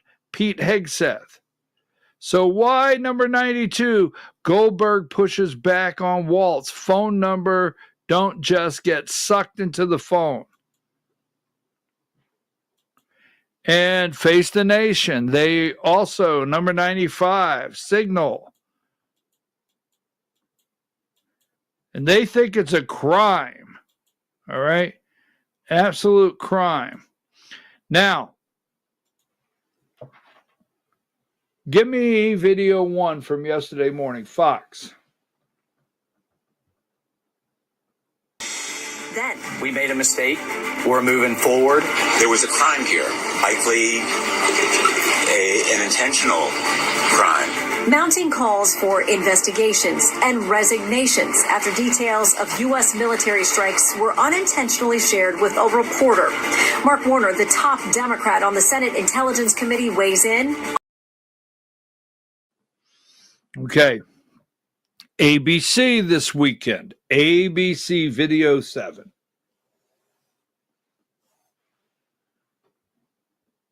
Group chat. There was no classified information, as I understand it. Or as Marco Rubio did. Obviously, someone made a mistake. Someone made a big mistake and added a journalist. Waltz did take responsibility for accidentally adding the reporter. I take full responsibility. I built the group. But Pete Hegseth, on an overseas trip this week, has not changed his tune, no matter what the question. I'm quite proud of what our forces in CENTCOM did on that initial series of very effective and devastating strikes. And joining me now to talk about this is Democratic Senator Mark Warner, Vice Chair of the Senate Intelligence Committee. Good to see you, Senator. Good morning. There have been very strong denials from the administration that there was anything classified. So quite simply, was this classified information or not? Absolutely. It was of such a nature when you were doing the actual battle plans and the timing and what type of aircraft are being sent out. If you had been a traditional military officer or a CIA caseworker, and you were this sloppy and careless with this classified information, you would be fired. No doubt about it. So they want Pete Hegseth gone. They want Pete Hegseth, all right? They want someone put forward that they have to confirm. This is all Pentagon, CIA, military-industrial complex. Pete Hegseth, that's who they want gone. There's no calls, basically, to remove Waltz. Nope. Although Waltz takes responsibility, NSA, and I keep wondering, why are they glossing over Waltz and they want Pete Hegseth? Now, the deep state could be okay if Waltz stays. Now, think about this, and Hegseth is gone. All right? Now, Goldberg, remember, all right, they're trying to come up with all these ways Goldberg's name got in the phone, right? What did we hear from Ratcliffe, the CIA? Now, they all get government-issued communication devices. And Ratcliffe, the CIA, said, CIA, it was loaded on my computer when I got there. So right now I understand, right? Now, if you got your personal phone and you've got somebody's number on there from way back, that's one thing. But I understand Signal is loaded on government devices. So if you're new to the NSA, here's your Signal. Here's your phone with Signal loaded. What I don't understand that's confusing to me is who gave Mike Waltz a new, if it's new, government-issued phone with Signal loaded on it, with Jeff Goldberg having access to that number. There's some really shifty stuff out here. Video 6. This is Meet the Press yesterday morning. Listen to it. We've been hearing from administration officials throughout the week various excuses, explanations for how you were added to that Signal group chat. Take a listen to some of what we heard. Maybe Goldberg found a way. Maybe there's a staffer. Maybe there's a very innocent staffer. But I think we'll get to the bottom of it very quickly, and it's really not a big deal. Well, look, a staffer wasn't responsible, and look, I take full responsibility. I built the group. My job is to make sure everything's coordinated. I'm sure everybody out there has had a contact where it was said one person and then a different phone number. But you've never talked to him before, so how's the number on your phone? I mean, I'm not an expert in any of this, but it's just curious. How's the number on your phone? Well, if you have somebody else's contact and then somehow it gets sucked in, it gets sucked in. Jeffrey, what do you make of those explanations? This isn't the Matrix. Phone numbers don't just get sucked into other phones. I don't know what he's talking about there. Very frequently in journalism, the most obvious explanation is the explanation. My phone number was in his phone. Because my phone number is in his phone, he's telling everyone that he's never met me or spoken to me. That's simply not true. I understand why he's doing it. But this has become a somewhat farcical situation. There's no subterfuge here. My number was in his phone. He mistakenly added me to the group chat. There we go. All right. My number was in his phone. Now, I don't trust Jeffrey Goldberg. That's not what I'm implying today. But my number was in his phone. He can act like all day long. Now, I will tell you this. I have probably 15, you can call them journalists, I don't know. I've got Washington Post. I've got about 15 different reporters' phone numbers in my phone. I do. that contact me reach out. So did Waltz have Goldberg's phone number in this phone, and then when he got a government-issued phone, somebody added that number in? I'm just saying there's some things here that are not clear. And so I'm going to give you one more. This is Morning Joe, video 11.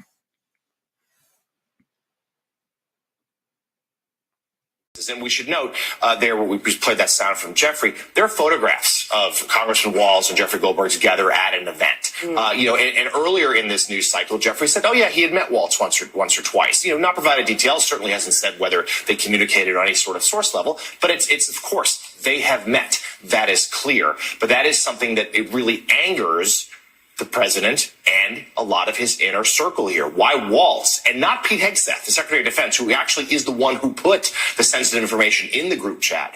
The reason why Walz is under so much scrutiny is because he, first of all, is less MAGA than Hegseth, or in the words of one Trump ally to me over the weekend. And as I reported at the end of last week, he's the one in more trouble because there's a loyalty to Hegseth because of the fight it took to get him confirmed. Well, they've always viewed Waltz a little more suspiciously because he's a more conventional Republican. So for more on this, let's bring in NBC. It's well known Waltz is more conventional Republican. You heard that. Now, I'm not taking up for any of their reporting or saying it's valid or trustworthy. But remember, they're saying Waltz and Goldberg have met. Why is this not Pete Hegseth? And because Waltz is less MAGA and he's more of a conventional Republican. There's a lot in everything I just played to unpack and keep your eye on. Trump is angry. Zelensky, they want rid of Zelensky. And basically, Putin's not making a deal without it. Video 12. Zelensky, by the way, I see he's trying to back out of the rare earth deal. And if he does that, he's got some problems, big problems. We made a deal on rare earth. And now he's saying, well, I want to renegotiate the deal. He wants to be a member of NATO. Well, he was never going to be a member of NATO. He understands that. So if he's looking to renegotiate the deal, he's got big problems. He's never going to be a member of NATO. If he wants to renegotiate the deal, he's got big problems. Big problems. We'll talk about that tomorrow. Putin says he's not going to stay. He wants him gone. Not just a re-election. He has to go. The parliament has to go. And then not that Zelensky can even be on the ballot. They have to clean that out. That's what Putin is doubling down on. And they say Trump is really angry. And then the New York Times, I opened up, comes out in an opportune time to try to kill the peace deal. All right, so video 16. On Iran, the president said he's also considering secondary tariffs if Iran doesn't agree to a nuclear deal. Quote, if they don't make a deal, there will be bombing, and it will be bombing the likes of which they have never seen before. Wow. All right, folks, we're going to take a break. When we come back, it's time for the Georgia Hour. Could somebody call Debbie Dooley, maybe Charlie Kirk? I'm not being ugly. Because I think after today, some of these people will be more interested in trying to step in and help us highlight the corruption in Georgia and not endorse the corruption. That could change. Take a break.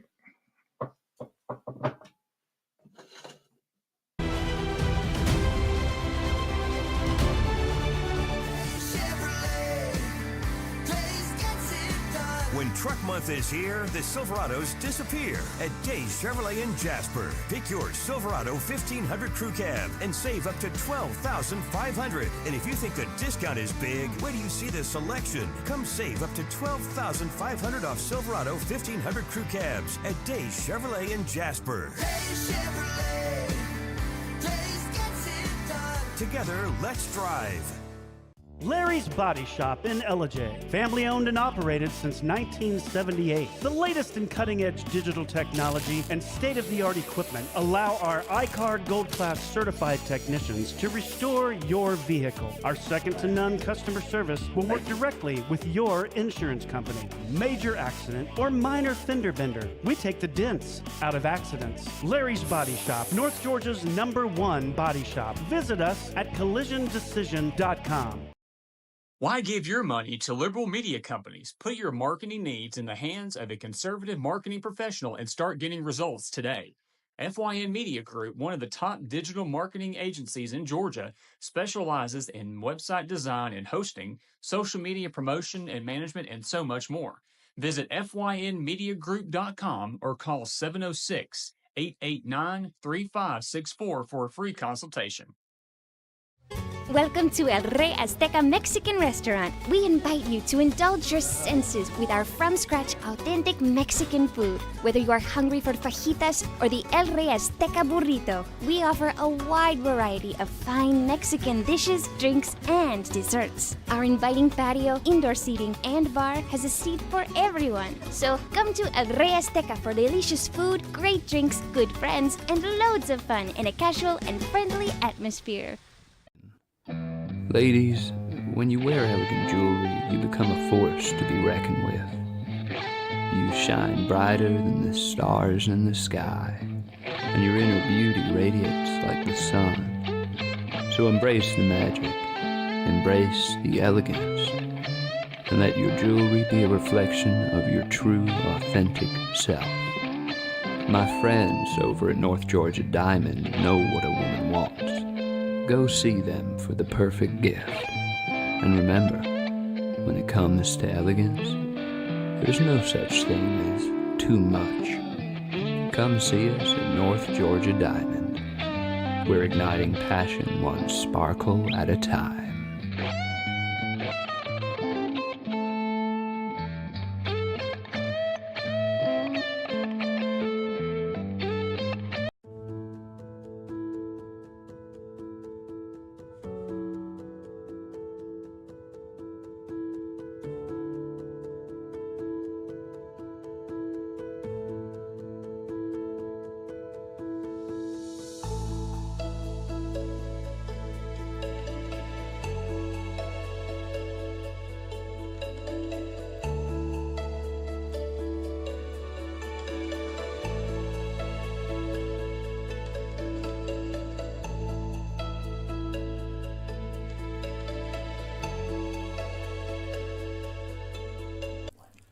In 1981, Reed Nicholson began selling tires out of an old barn in Mineral Bluff. Little did he know that he had just laid the groundwork for the most trusted names in automotive services in the Blue Ridge area. In 1997, Nicholson Tire Center became what it is today, holding the same values of faith, family, and great customer service. 2 locations to serve you, and the Blue Ridge location is currently expanding to offer fast service and the largest U-Haul provider in Georgia. Nicholson Tire Center, Blue Ridge, and Mineral Bluff.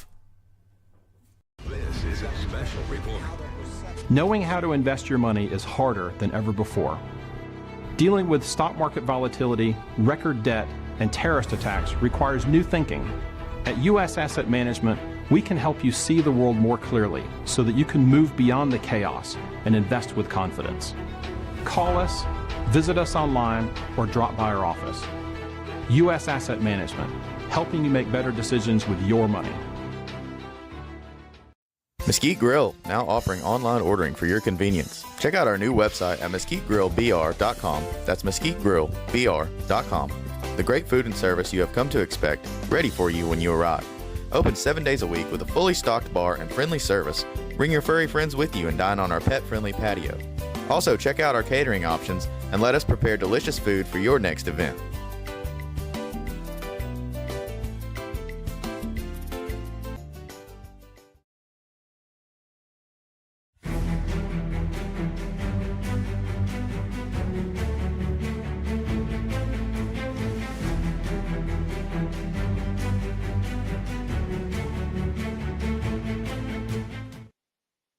Welcome to the Georgia Hour with BKP on voiceofruralamerica.com. We've gotten a couple inquiries about taking our segments and putting them on different websites.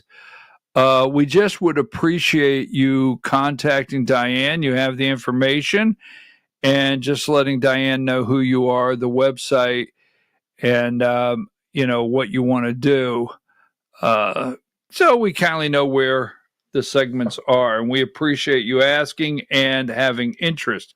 Now, Georgia. Whew. All right, so we have Sine Die. Sine Die is Friday. Friday is the end of the 2025 Georgia legislative session. That's where at midnight they no longer are able to, for a year at least, do any more harm to the good people in the state of Georgia. And the swamp dissipates and, starts crossing all around the state, headed home. Now, that being said, there is election bills. There are other bills, and I want to run through these quickly. Could somebody call? We'll do it in a break. I don't want to convolute. So, John Ossoff is running for Congress, and they have hit this morning. This is what's going on, because Friday at midnight, Saturday morning will kick off. It's already kicked off, but Saturday morning will kick off campaign major 2026 in Georgia. We will see.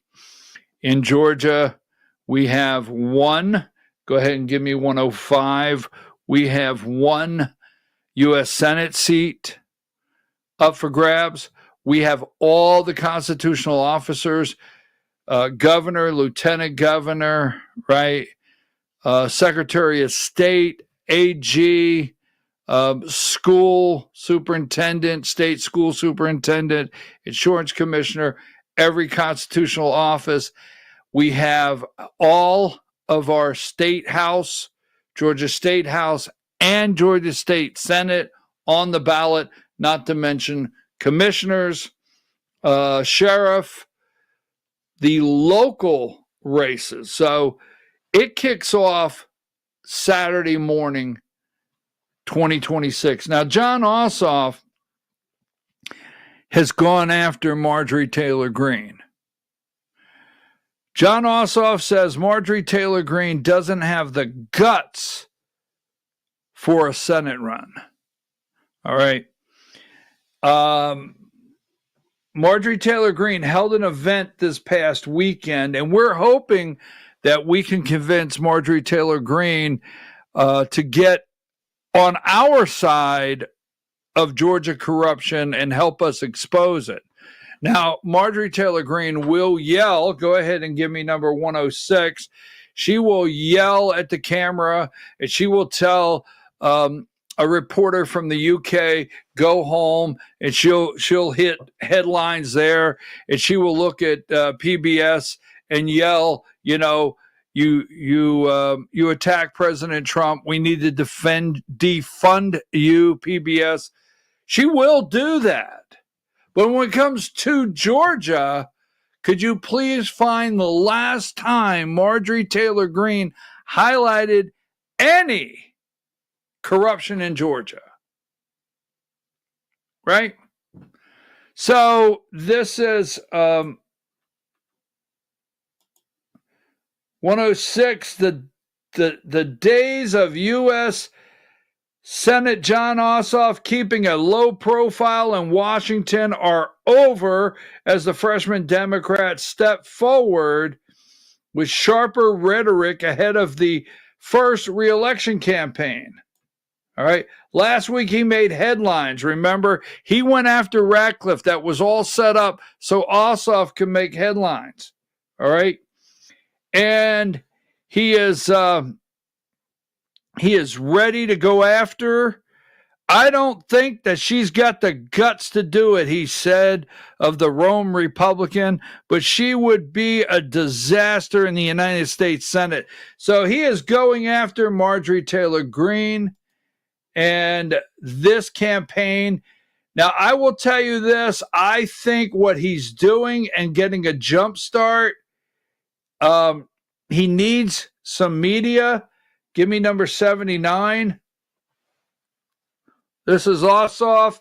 This past weekend, there's been no apology. They need to get him out front with some media before Republicans start getting into the race. So I think you're going to see Republicans jumping in maybe as early as next week for the Senate run. Now,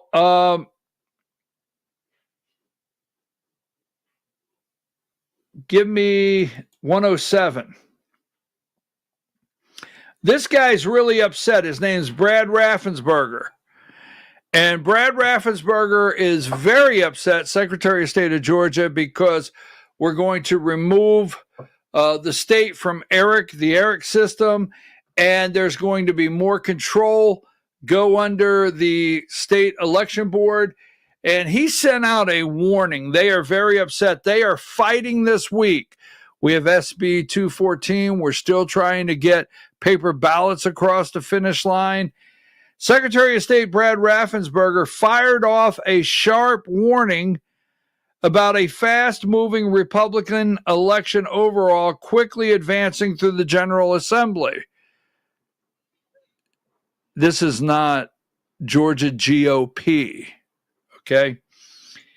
It has to do with House Bill 397, which calls for Georgia to quit a national voter data sharing partnership, restricts new state election board rules from taking effect shortly before elections, and bans counties from accepting in-person deliveries of absentee ballots the weekend before the vote. But the strongest warning centers on the provision that would give the election board custody over all investigation files and communications between the Secretary of State's office and the county election offices. You see, right now, the county election offices, they are basically run by the Secretary of State, and there's no communication with the state election board.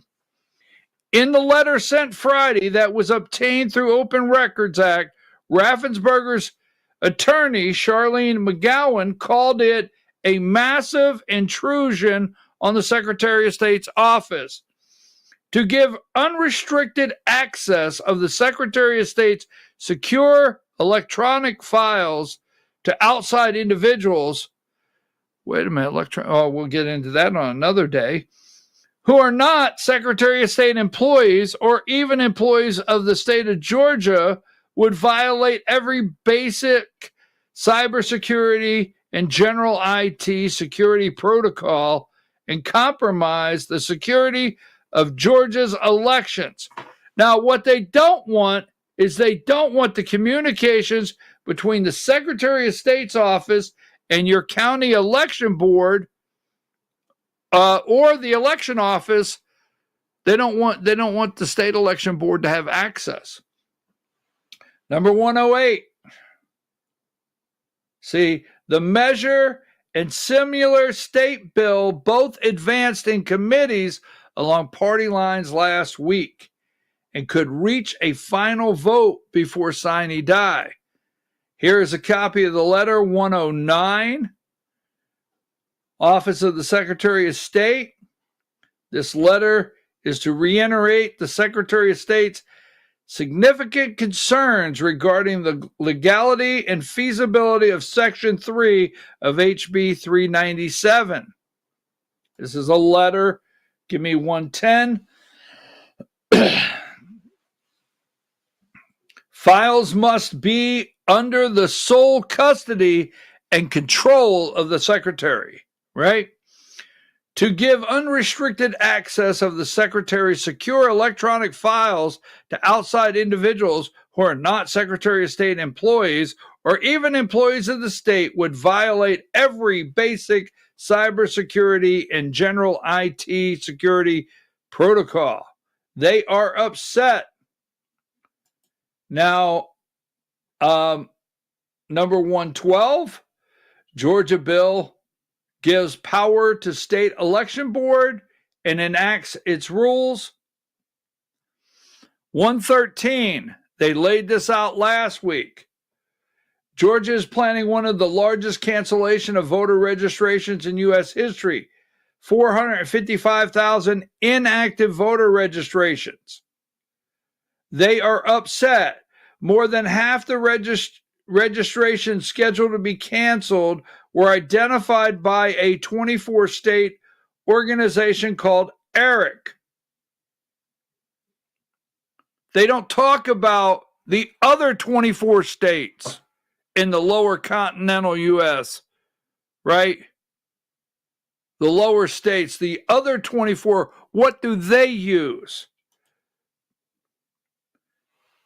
Number 114, school safety, House Bill 268. All right. There's nothing about it that is school safety. I want to put that up. This one is something that you have to look at very close because they're going to lead you to believe that they're putting a parental provision in there that is good for everyone. Number 115, transgender Georgians. Sorry, I'm trying to move fast or quickly so I can get to our next segment. After moving quickly earlier this year, Republican lawmakers have held on to bills regulating transgender people under the final week of legislation. Senate Bill 1. This is the one that would prevent transgenders, or you must participate in the sport identified with your birth certificate. But SB 39, right? SB 39 would ban the state health benefits plan and Medicaid from covering gender-affirming care for state employees and their family members. The bill was approved by a House committee last week, but is expected to go back to committee Monday, that's today, to be amended. Now, what are they going to amend? This is where you have to pay attention to this. A House committee approved SB 30 last week, right?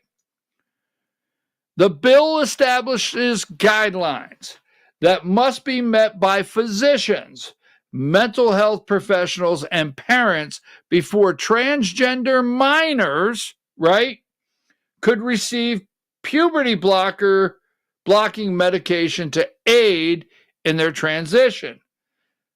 Through several bills regulating transgender people are moving through the legislation process this year, the one regulating athletic competition is most likely to become law. Here's what they're doing. They're going to put a section in there that says before a physician can prescribe puberty blockers for children, parents have to be in and notified with through a psychiatrist or whatever the case may be. Here's what exactly happens. You ready? Children confuse their identity, goes to a psychiatrist, parents are called in. then the parents are spoken to and given the details on, do you know how many kids commit suicide? If you don't go forward, you're increasing the odds of your child committing suicide. So don't fall for what they're trying to do with this bill, period. Don't fall for it.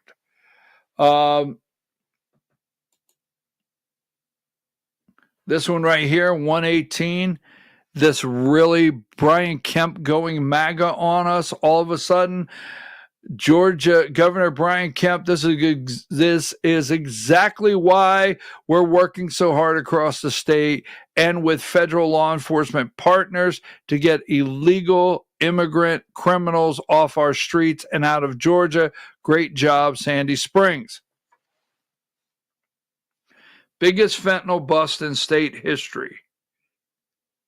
It must be election season. Boy, he's sounding awful MAGA. I tell you what, since he got the big truck out, he's on a roll, right?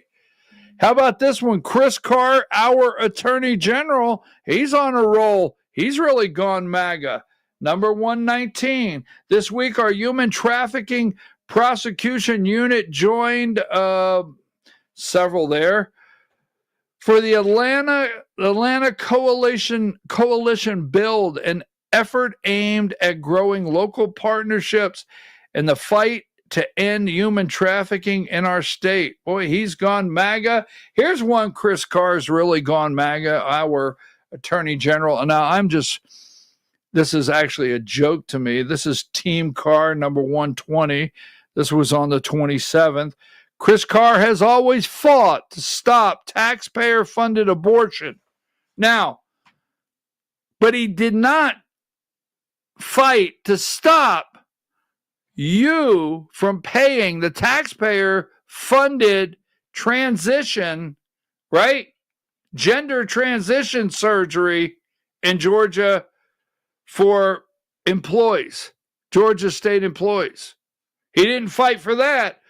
When Biden's HHS tried to push federal funding for abortion, Chris took a stand to protect life and defend Georgia taxpayers. He won't back down unless it's the Biden's HHS, well, unless, right? It's transgender reassignment, gender reassignment surgery for state employees. That's when Chris Carr won't take a stand. All right, folks, there's a lot more going on. I have to get into our next segment. Can you do me a favor before we go to break? This is not a joke. Not a joke. There's some people I want you to call and ask to tune in. All right. Oh, before I do, don't forget the separation of Debbie Dooley.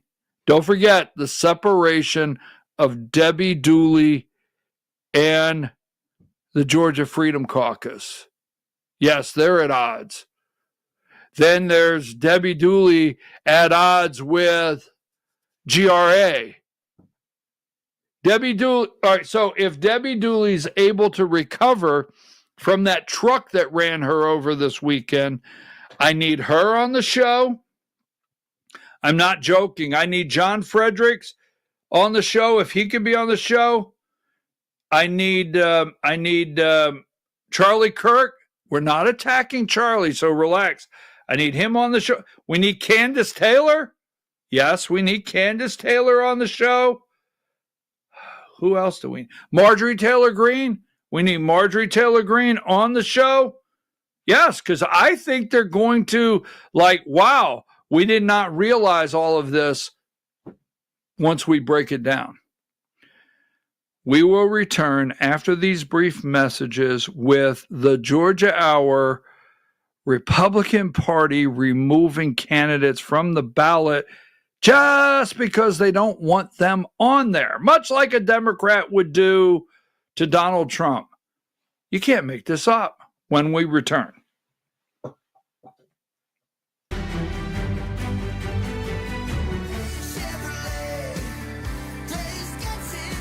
When Truck Month is here, the Silverados disappear at Days Chevrolet in Jasper. Pick your Silverado 1500 Crew Cab and save up to $12,500. And if you think the discount is big, wait till you see the selection. Come save up to $12,500 off Silverado 1500 Crew Cabs at Days Chevrolet in Jasper.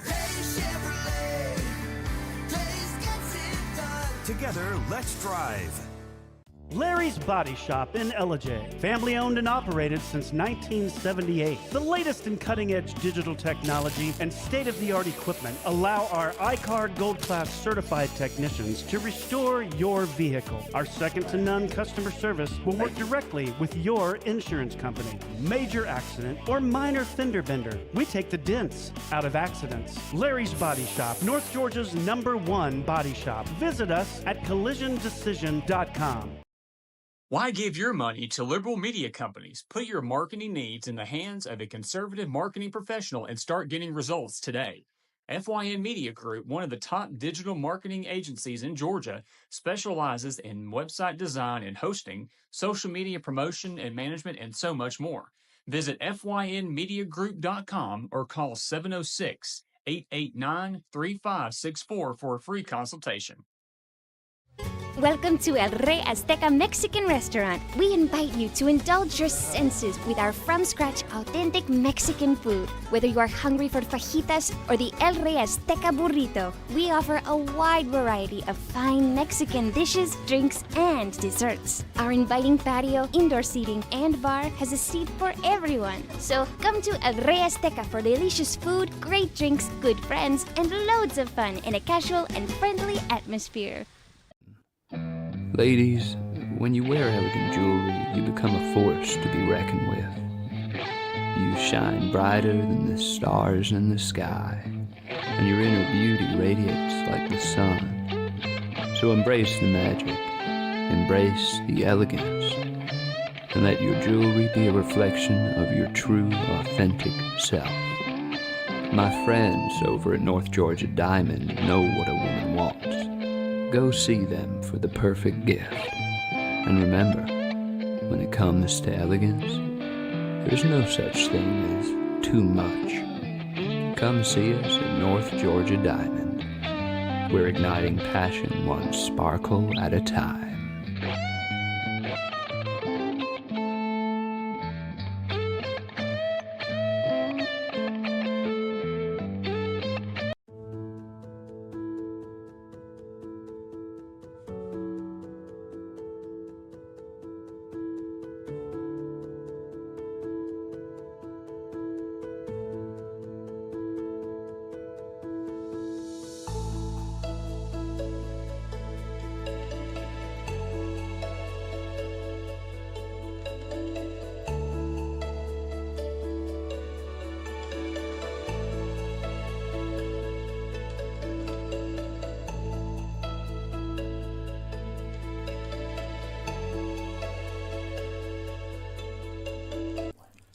In 1981, Reed Nicholson began selling tires out of an old barn in Mineral Bluff. Little did he know that he had just laid the groundwork for the most trusted names in automotive services in the Blue Ridge area. In 1997, Nicholson Tire Center became what it is today, holding the same values of faith, family, and great customer service. 2 locations to serve you, and the Blue Ridge location is currently expanding to offer fast service and the largest U-Haul provider in Georgia. Nicholson Tire Center, Blue Ridge, and Mineral Bluff. This is a special report. Knowing how to invest your money is harder than ever before. Dealing with stock market volatility, record debt, and terrorist attacks requires new thinking. At U.S. Asset Management, we can help you see the world more clearly so that you can move beyond the chaos and invest with confidence.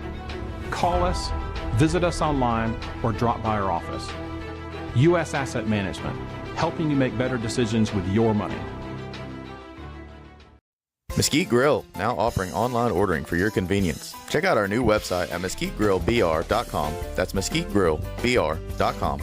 The great food and service you have come to expect, ready for you when you arrive. Open 7 days a week with a fully stocked bar and friendly service. Bring your furry friends with you and dine on our pet-friendly patio. Also, check out our catering options and let us prepare delicious food for your next event.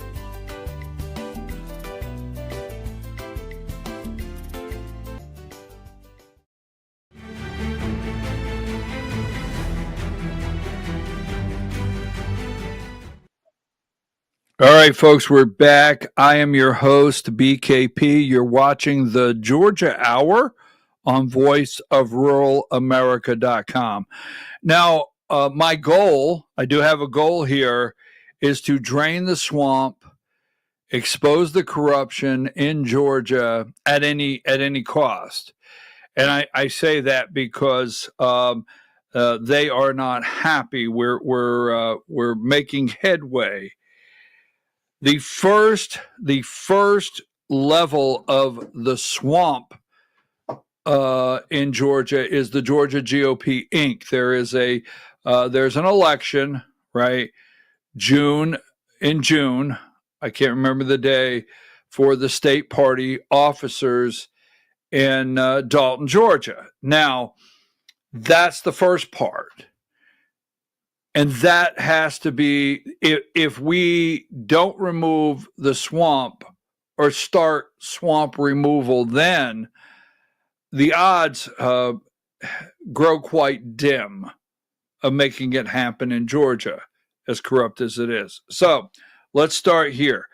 Now, last week, give me number one, Diane. Last week, we started telling you, and I have been working on this for a couple weeks, March 15th at 5 p.m., and we'll get to that. March 15th at 5 p.m. All right. Now, number one, we're not in the L's. No, this is straight in number one. I'll let you know when we go to that section. No. No, we are still in the general picks of the day. Thank you, Diane. Okay. I'll explain later. So March 15th at 5 p.m., you had to, if you wanted to be a candidate on the ballot for the Georgia GOP state office, you had until 5 p.m. March 15th to send in what they call an intent to run, okay, and a political resume.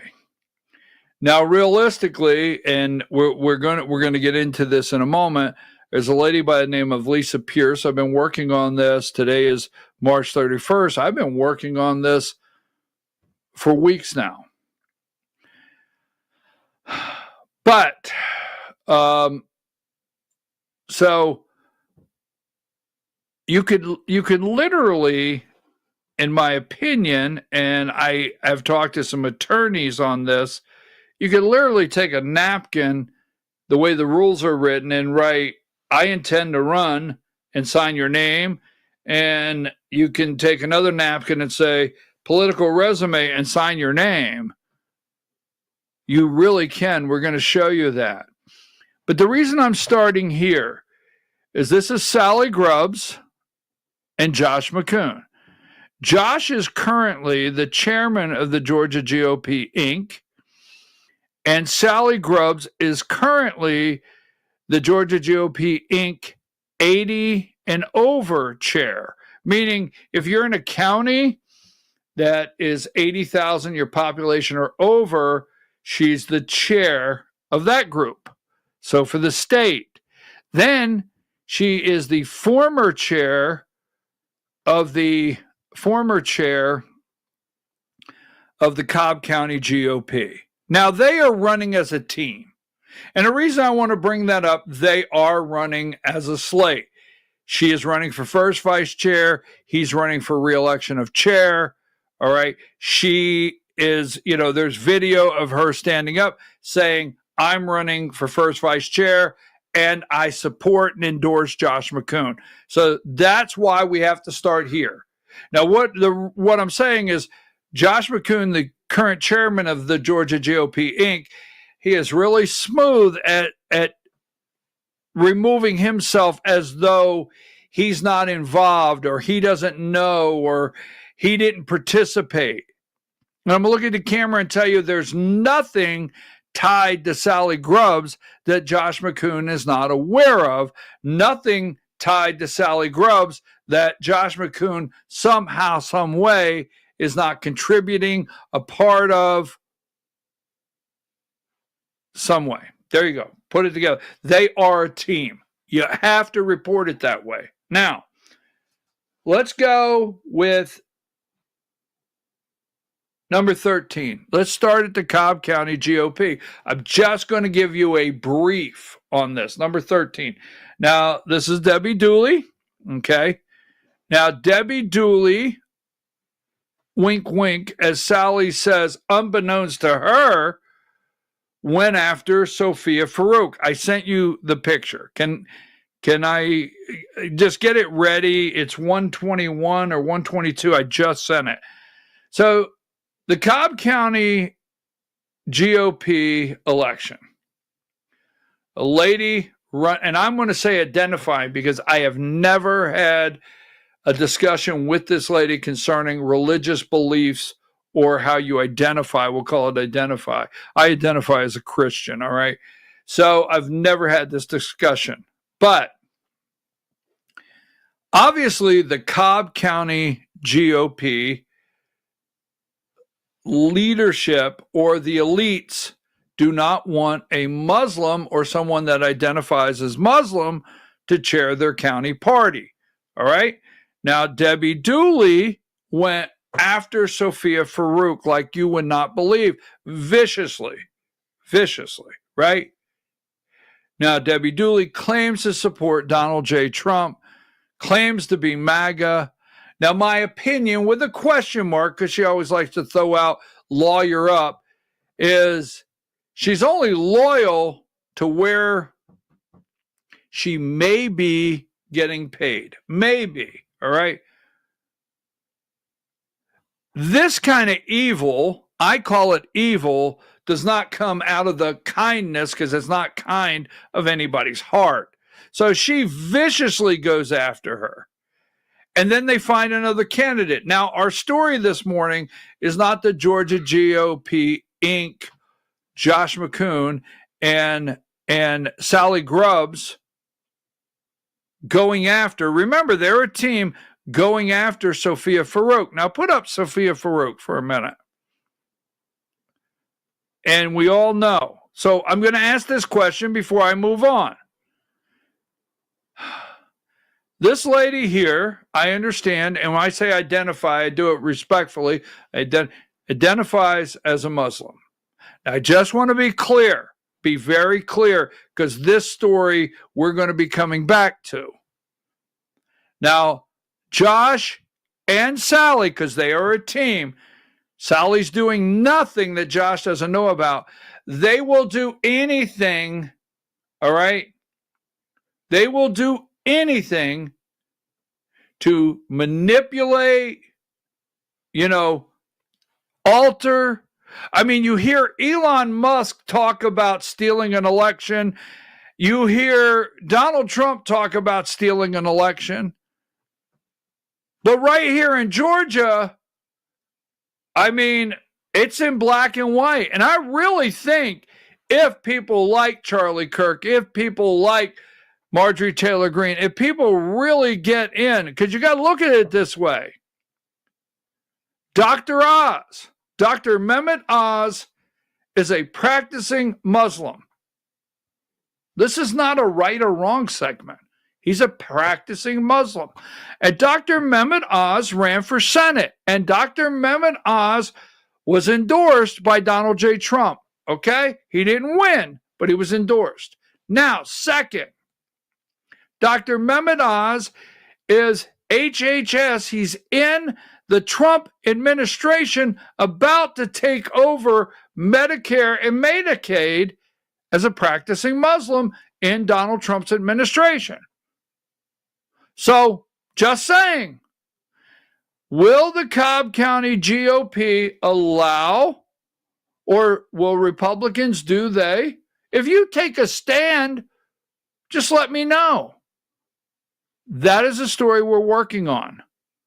And Sally Grubbs knows what happened in Cobb County. There's a reason. Now, let's go back to the team, right? Number one, they are a team. So, and I actually know this. Let's go into the L's, Diane, the L's. We're going to go in that group now, and we're going to do this story now. All right? So I told you last week, go to L2. And we will get further into this because I can prove everything I do. Josh McCoon, L2, he will keep an enemies list. Absolutely. Anytime they talk about unifying Georgia, unifying the base, unifying the right, the middle, if you make Josh McCoon mad, now I'm going to say I do not know there's a claim of a scheduling conflict. But we had an event in North Georgia, District 9. We'll probably cover that one next week. And Ron Hooper, there was a little friction with Josh McCoon. So my opinion, I'll be very clear on that until we get to the story. Josh McCoon, if Ron Hooper is going to do an event, he's not going to be there. Because I'm going to look you right now. I think, hey, Ron, you know we're friends, but I think you're now on the enemy list. That's just saying. So Josh says he has a conflict. He will not be at this event, right?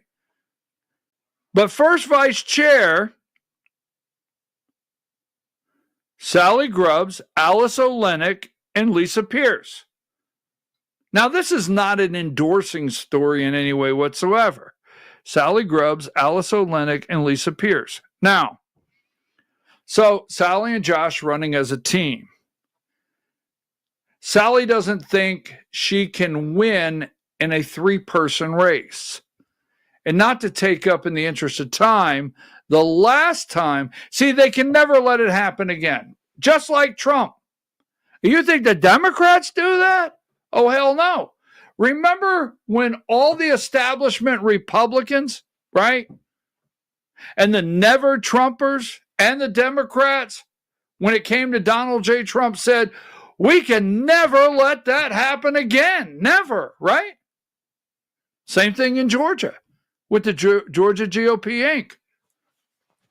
Yours truly, right? Now, Donald Trump was never mayor. He was never a state senator, House senator, House of Representatives. Never held an office. Ran for president and won. How dare you? We can never let that happen again. Now, I never, your host here, BKP, I've always attended my Republican Party meetings, but I was never county chair, vice chair, precinct captain in my county. My district, I never held an office, but I decided I was going to run for first vice chair of the Georgia Republican Party. And I ran against the Marxist and B.J. Van Gundy. And how dare me attempt that? How dare me attempt to run for first vice chair? There were 3 people on the ballot and I won. You can never let that happen again. Oh, these people are crooked as can be. Never can that happen again. So look, you have Sally Grubbs, Alice Olenek, and Lisa Pierce. Got to put a stop to that because Sally and Josh are running as a team and they must win as a team. So you got to get rid of opponents that may cause a problem. So this comes out and then L1. I showed you this last week. I kept saying, hey, somebody's missing. Somebody's missing. Somebody's missing. And, first vice chair, Sally Grubbs, Alice Olenek, right? Now, let me introduce you to L7.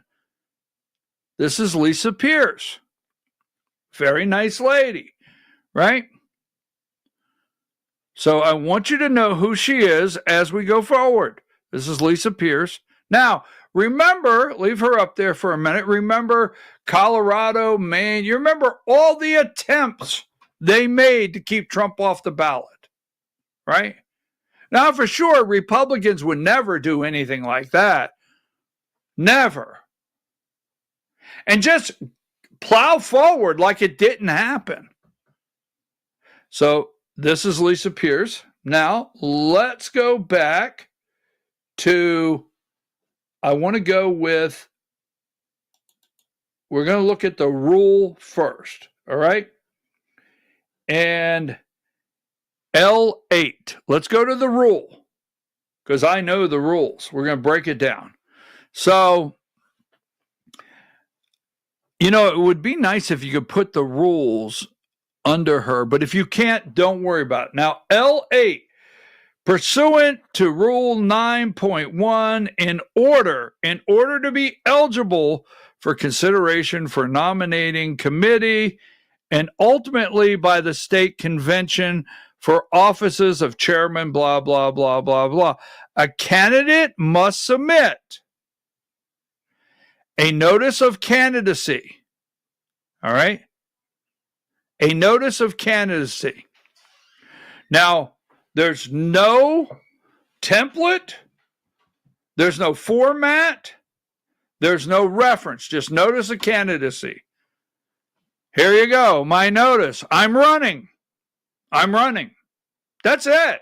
That's all you have to do. Notice of candidacy. Pay attention. All right? And political resume. There's no template. There's no decision on what is an acceptable political resume. Are you a lifelong? Do you have a political career?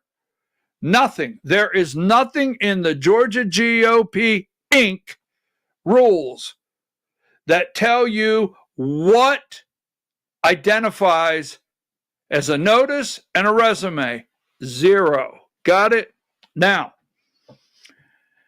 to the state treasurer, blah, blah, blah, before, keep this in mind, before 5 p.m., this is important, on March 15th, 2025, any such individual also must meet with the state convention nominating committee. So I understand that. I did all of this. I'm aware. I had no political resume that said I was a chair, vice chair, precinct captain, nothing. I'm just running for first vice chair. So point being is, once you do this, then you have to go before the nominating committee and you meet all the requirements. And that's it. You go to a 25-minute meeting. They ask questions. You're not getting a nomination. It's over. All right. Now, let's go into the rules. Number 9, L9. All right. B, state convention procedures. B, the procedural to qualify to run for office to be elected by the state convention shall be as provided in the call. I just showed you the call. 5 o'clock, I just showed it to you. All right? But not limited to specifically a date for submission of notice of candidacy and political resume. Again, no clarification.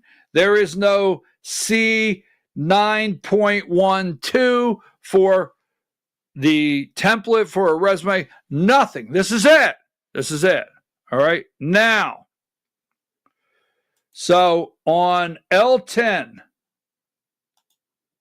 so on March 15th, 2025, Lisa Pierce, you can see on the top, March 15th, 2025 at 4:39 p.m. All right? Lisa Pierce wrote, "To whom it may concern, this letter serves as a notice of my intent to run for Georgia GOP first vice chair position at the 2025 state convention in June." Boom. There you go. That's my intent. Now, resume.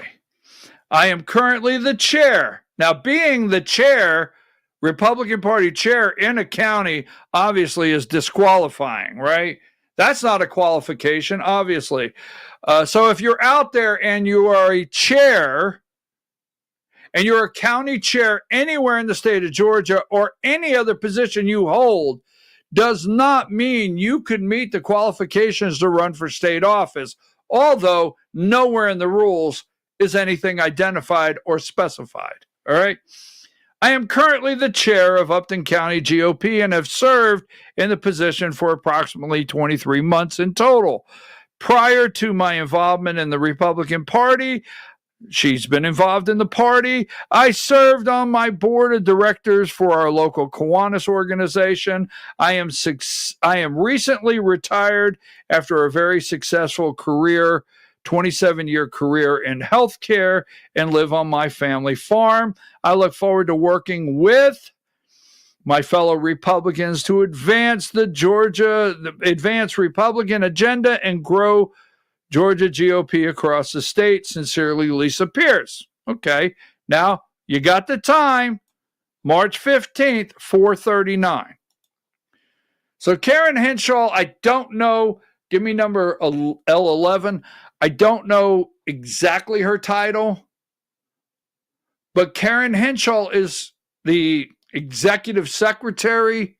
I don't know, executive administrative assistant.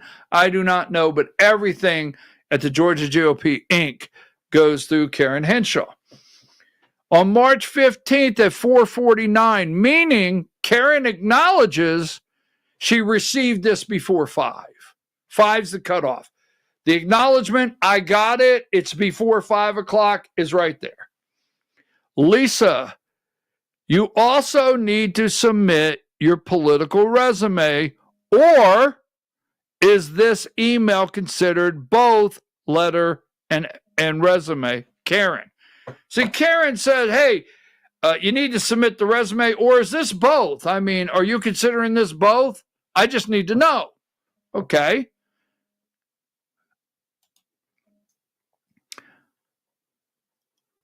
On March 15th at 7:30 p.m. Now, Lisa is at a family event. Karen, I apologize for the delay as I was at a wedding when I sent the email. The email that I sent would be considered my letter and political resume. Kind regards, Lisa. So, give me L15 first. So, Karen Henshaw replied, still on the 15th, thank you. All right. So, Lisa, before the cutoff date, I intend to run. Chair, Kiwanis, family farm, healthcare, boom. There's no template. Karen Henshaw is, I need your resume, or is this is this one communication covering both? Lisa Pierce, 15th. Yes. Sorry, I was at a wedding. Yes, it does. Karen Henshaw, thank you. All right. Now, okay. So,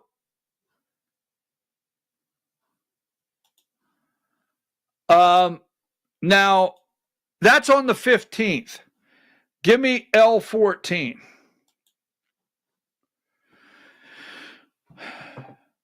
On the 24th, so 15th, let's see, 16, 17, 18, 19, 20, 21, 22, 23, 24. 9 days, am I correct?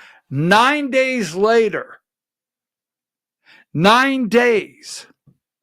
So we would like to know, before I read this, on March 24th at 2:03, did Josh discuss this L6 with his closest friend, ally, and advisor, Travis Bowden?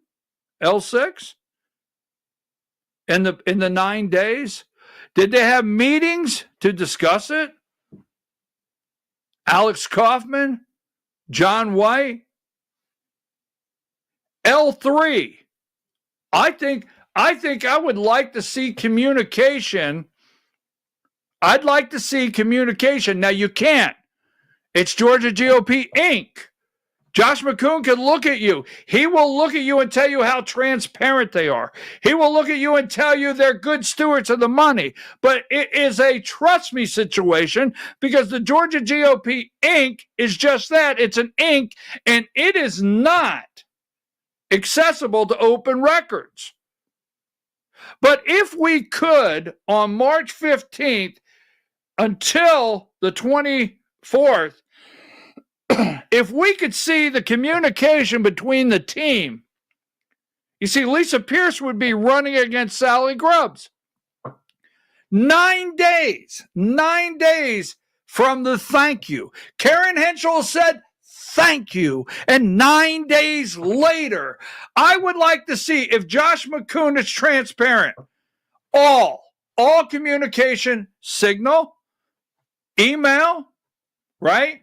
Text messages, nothing disappeared, right?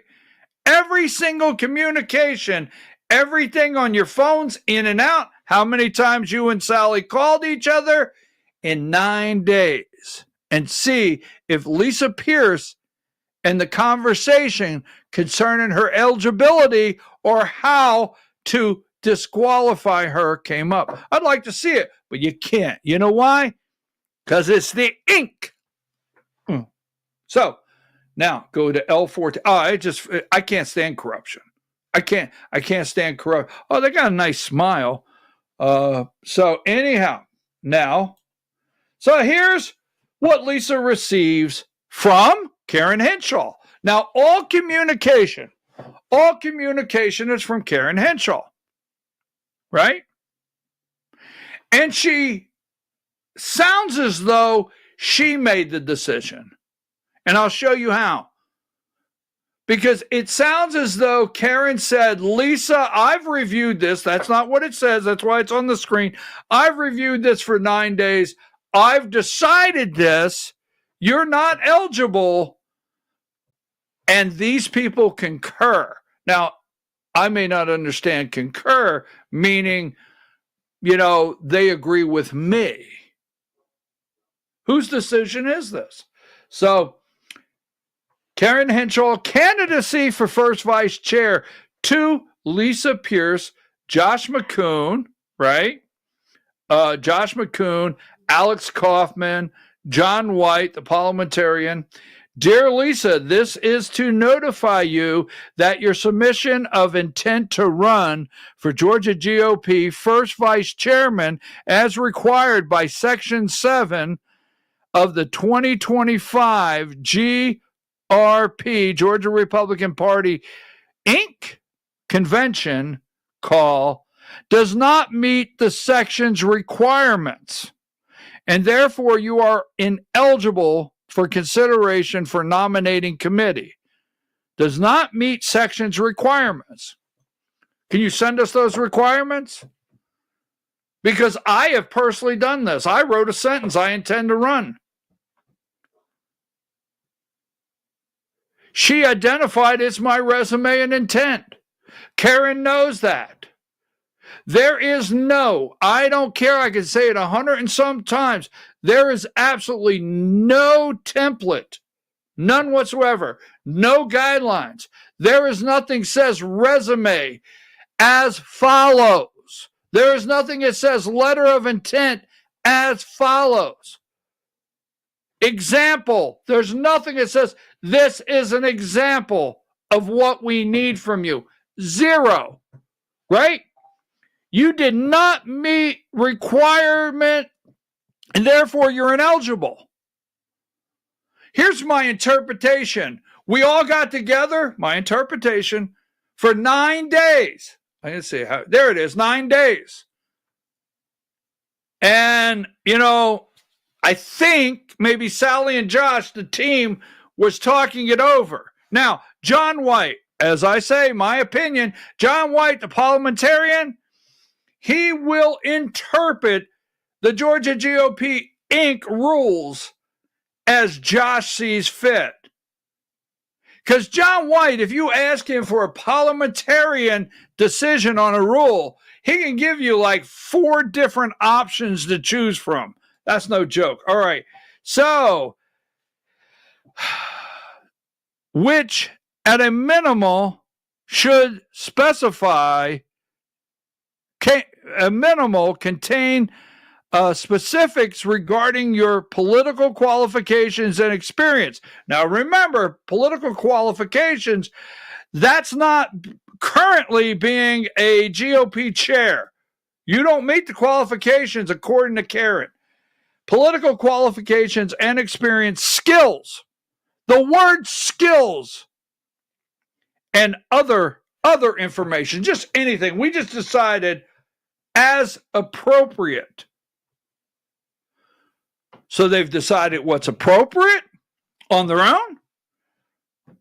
Other information that they'd like to have, they can scrutinize, meaning we can decide in-house if you can run or not. We can just decide.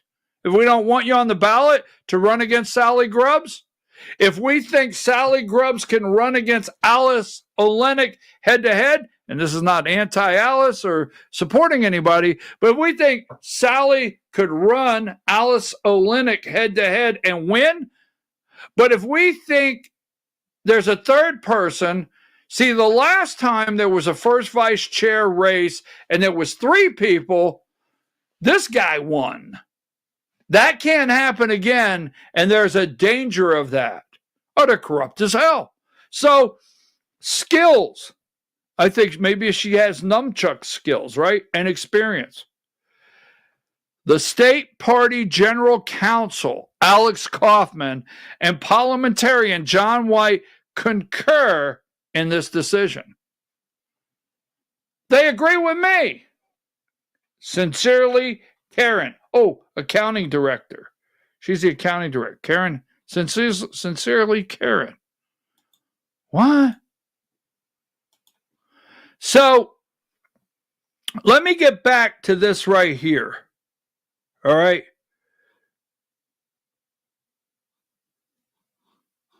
L1, not on the ballot. Oh, this is corrupt. All right. L1, she's not on the ballot.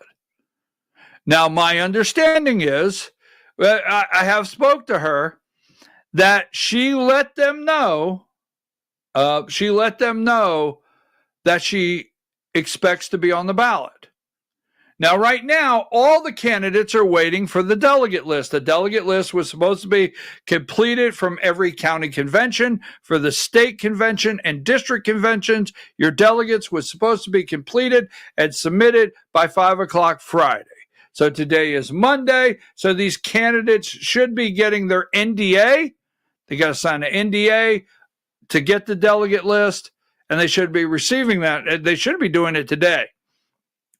We're very hopeful that Josh McCoon and Sally Grubbs, the team, do not get access to a delegate list well in advance of others.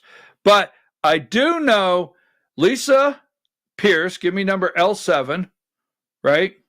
L7 has sent them a notification saying she expects to be on the ballot.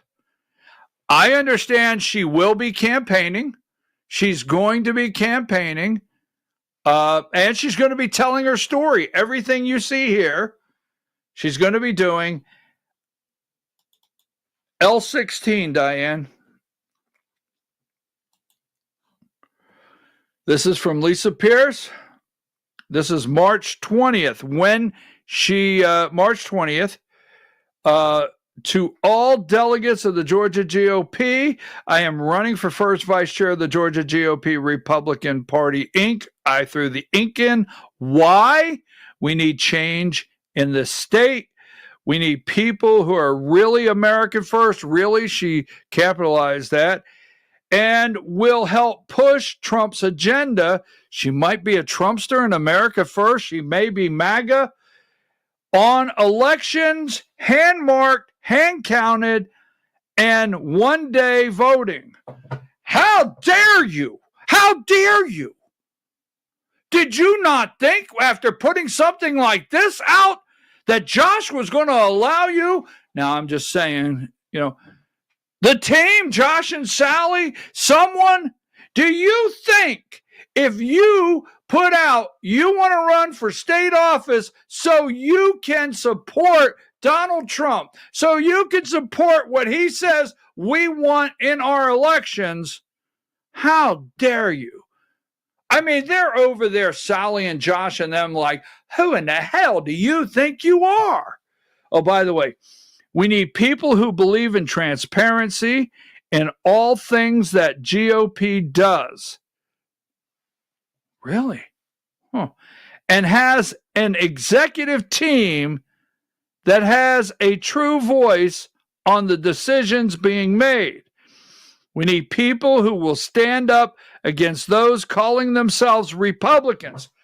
No wonder, damn it, Lisa, no wonder you're not on the damn ballot. My God, what in the world were you thinking putting this kind of stuff out? What in the hell? Now, you know good and well why you're not on the Georgia GOP Inc. ballot. You know Josh can't tolerate this. You know he pretends to be MAGA. You know that. You know he pretends to support Trump. You know he works for the state. We need people who will stand up against those calling themselves Republican, but act quite the opposite. No wonder your ass ain't on this ballot. We need to move as a united team, and that comes by clear communication and training. We need leaders who are okay with being unpopular and always doing the right thing. I am that leader, and I humbly ask for your vote for first vice chair of the Georgia Republican Party, Inc. I threw the ink in. Well, Lisa, I can see clearly through this post. You didn't meet the qualifications. I mean, God forbid. Now, I know after today, what's the word? Facetious? So give me L1. Here's the team, and I just want to throw this out because I want to put this out after today with Dr. Oz, practicing Muslim, being in Trump's cabinet, being endorsed by Trump. I'm for sure Shelley Winters. Let's go through there. You know, Shelley, I'm the black friend Winters. Oh, call me. I'll explain that. Call me. I'll let you know. All right. So Shelley, I'm the black friend Winters, right? And then I'm for sure Debbie Dooley, right? Give me number 5. And Sally Grubbs, here she is with Sally at Cobb County right after the convention, L5, right after the convention happened in Cobb County. Sally Grubbs and Debbie, right? We're down there high-fiving.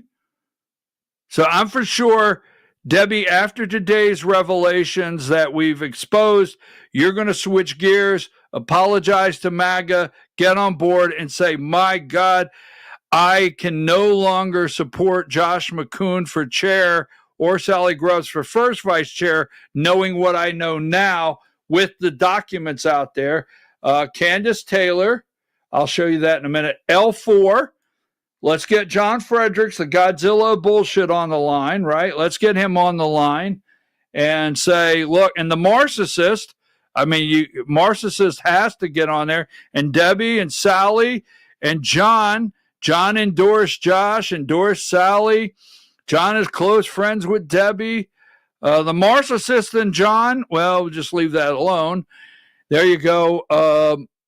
There's nothing to be said there. Is Debbie, Josh. John Fredericks, I'm for sure you do not want to support that kind of corruption because, John, I know you reported on Dr. Oz, and I know you also reported on Colorado and other states trying to keep Trump off the ballot. So I know this might be something that's really upsetting you. And then L3, okay, you've got the team, Josh and Debbie, Josh and Sally.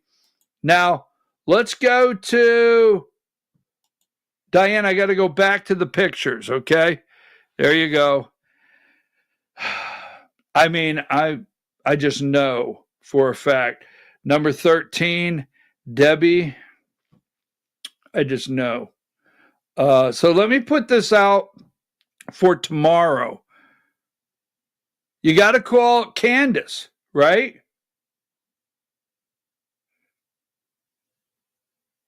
Give me number 51. Let Candace know that she's busy and we're doing everything we can. Because you remember, Candace told you that she was going to do everything she can, right? Remember, Candace said, I'm going to bust the Georgia political crime syndicate wide open, done with it. So could you let Candace know that, give me number 49. Let Marjorie Taylor Greene, right? Let Marjorie Taylor Greene know what we've uncovered, right? Candace Taylor heard our Georgia Congresswoman Marjorie Taylor Greene endorsed my friend and GOP Chairman Josh McCoon. That would be Sally Grubbs also. Okay, way to go, Marjorie, Sally, and Josh, the team. Candace, I'm for sure, and we won't hold it against you when you come out and say that you cannot support this kind of corruption. And here's Marjorie. Let's go ahead with 52. The 2026 election cycle could be even more important than 2024. I think Marjorie Taylor Greene should know that the team, right, as she's a woman, like Candace is a woman running for Congress, Debbie is a woman, okay, Marjorie Taylor Greene's a woman. I think they should know that the team, Josh McCoon and Sally Grubbs, may be participating in election interference and keeping a woman, Lisa Pierce, off the ballot. Marjorie should know that. I don't know. I think that could be everything we have today. I really do. I think so. Now, tomorrow, let's see, what do I want to explain tomorrow? I think I should explain this, number 32, tomorrow. I think I should. I think I should explain number 32. Yeah, I think so. And then I should also explain tomorrow. Well, this would probably be, all right, so let me ask you a question. This is Josh McCoon. That would be me, right? Trump hat, Trump sweatshirt, Josh McCoon. I think I'll share that conversation with you tomorrow. And then I'm wondering if Josh McCoon ever supported this guy, number 24. I wonder if he ever supported this guy right here, Harrison Floyd, the guy that Fonnie Willis put in jail in Fulton County. I did.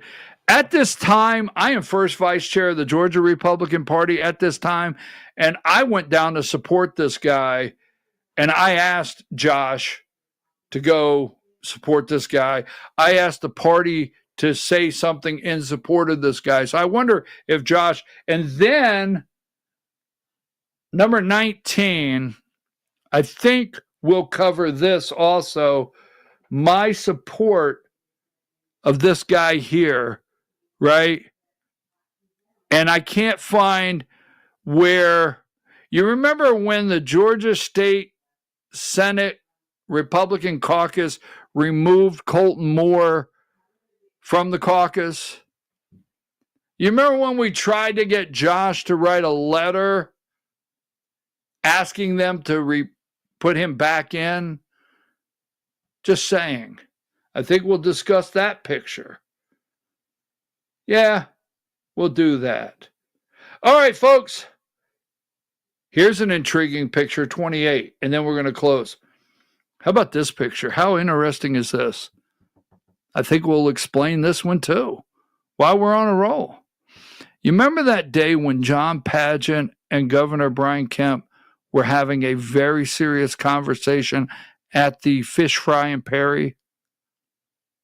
See, I was standing that close. I may have heard that conversation. I'll see you tomorrow morning at 8 a.m. Lisa Pierce is running for first vice chair of the Georgia Republican Party. Lisa, keep running. Take us out of here.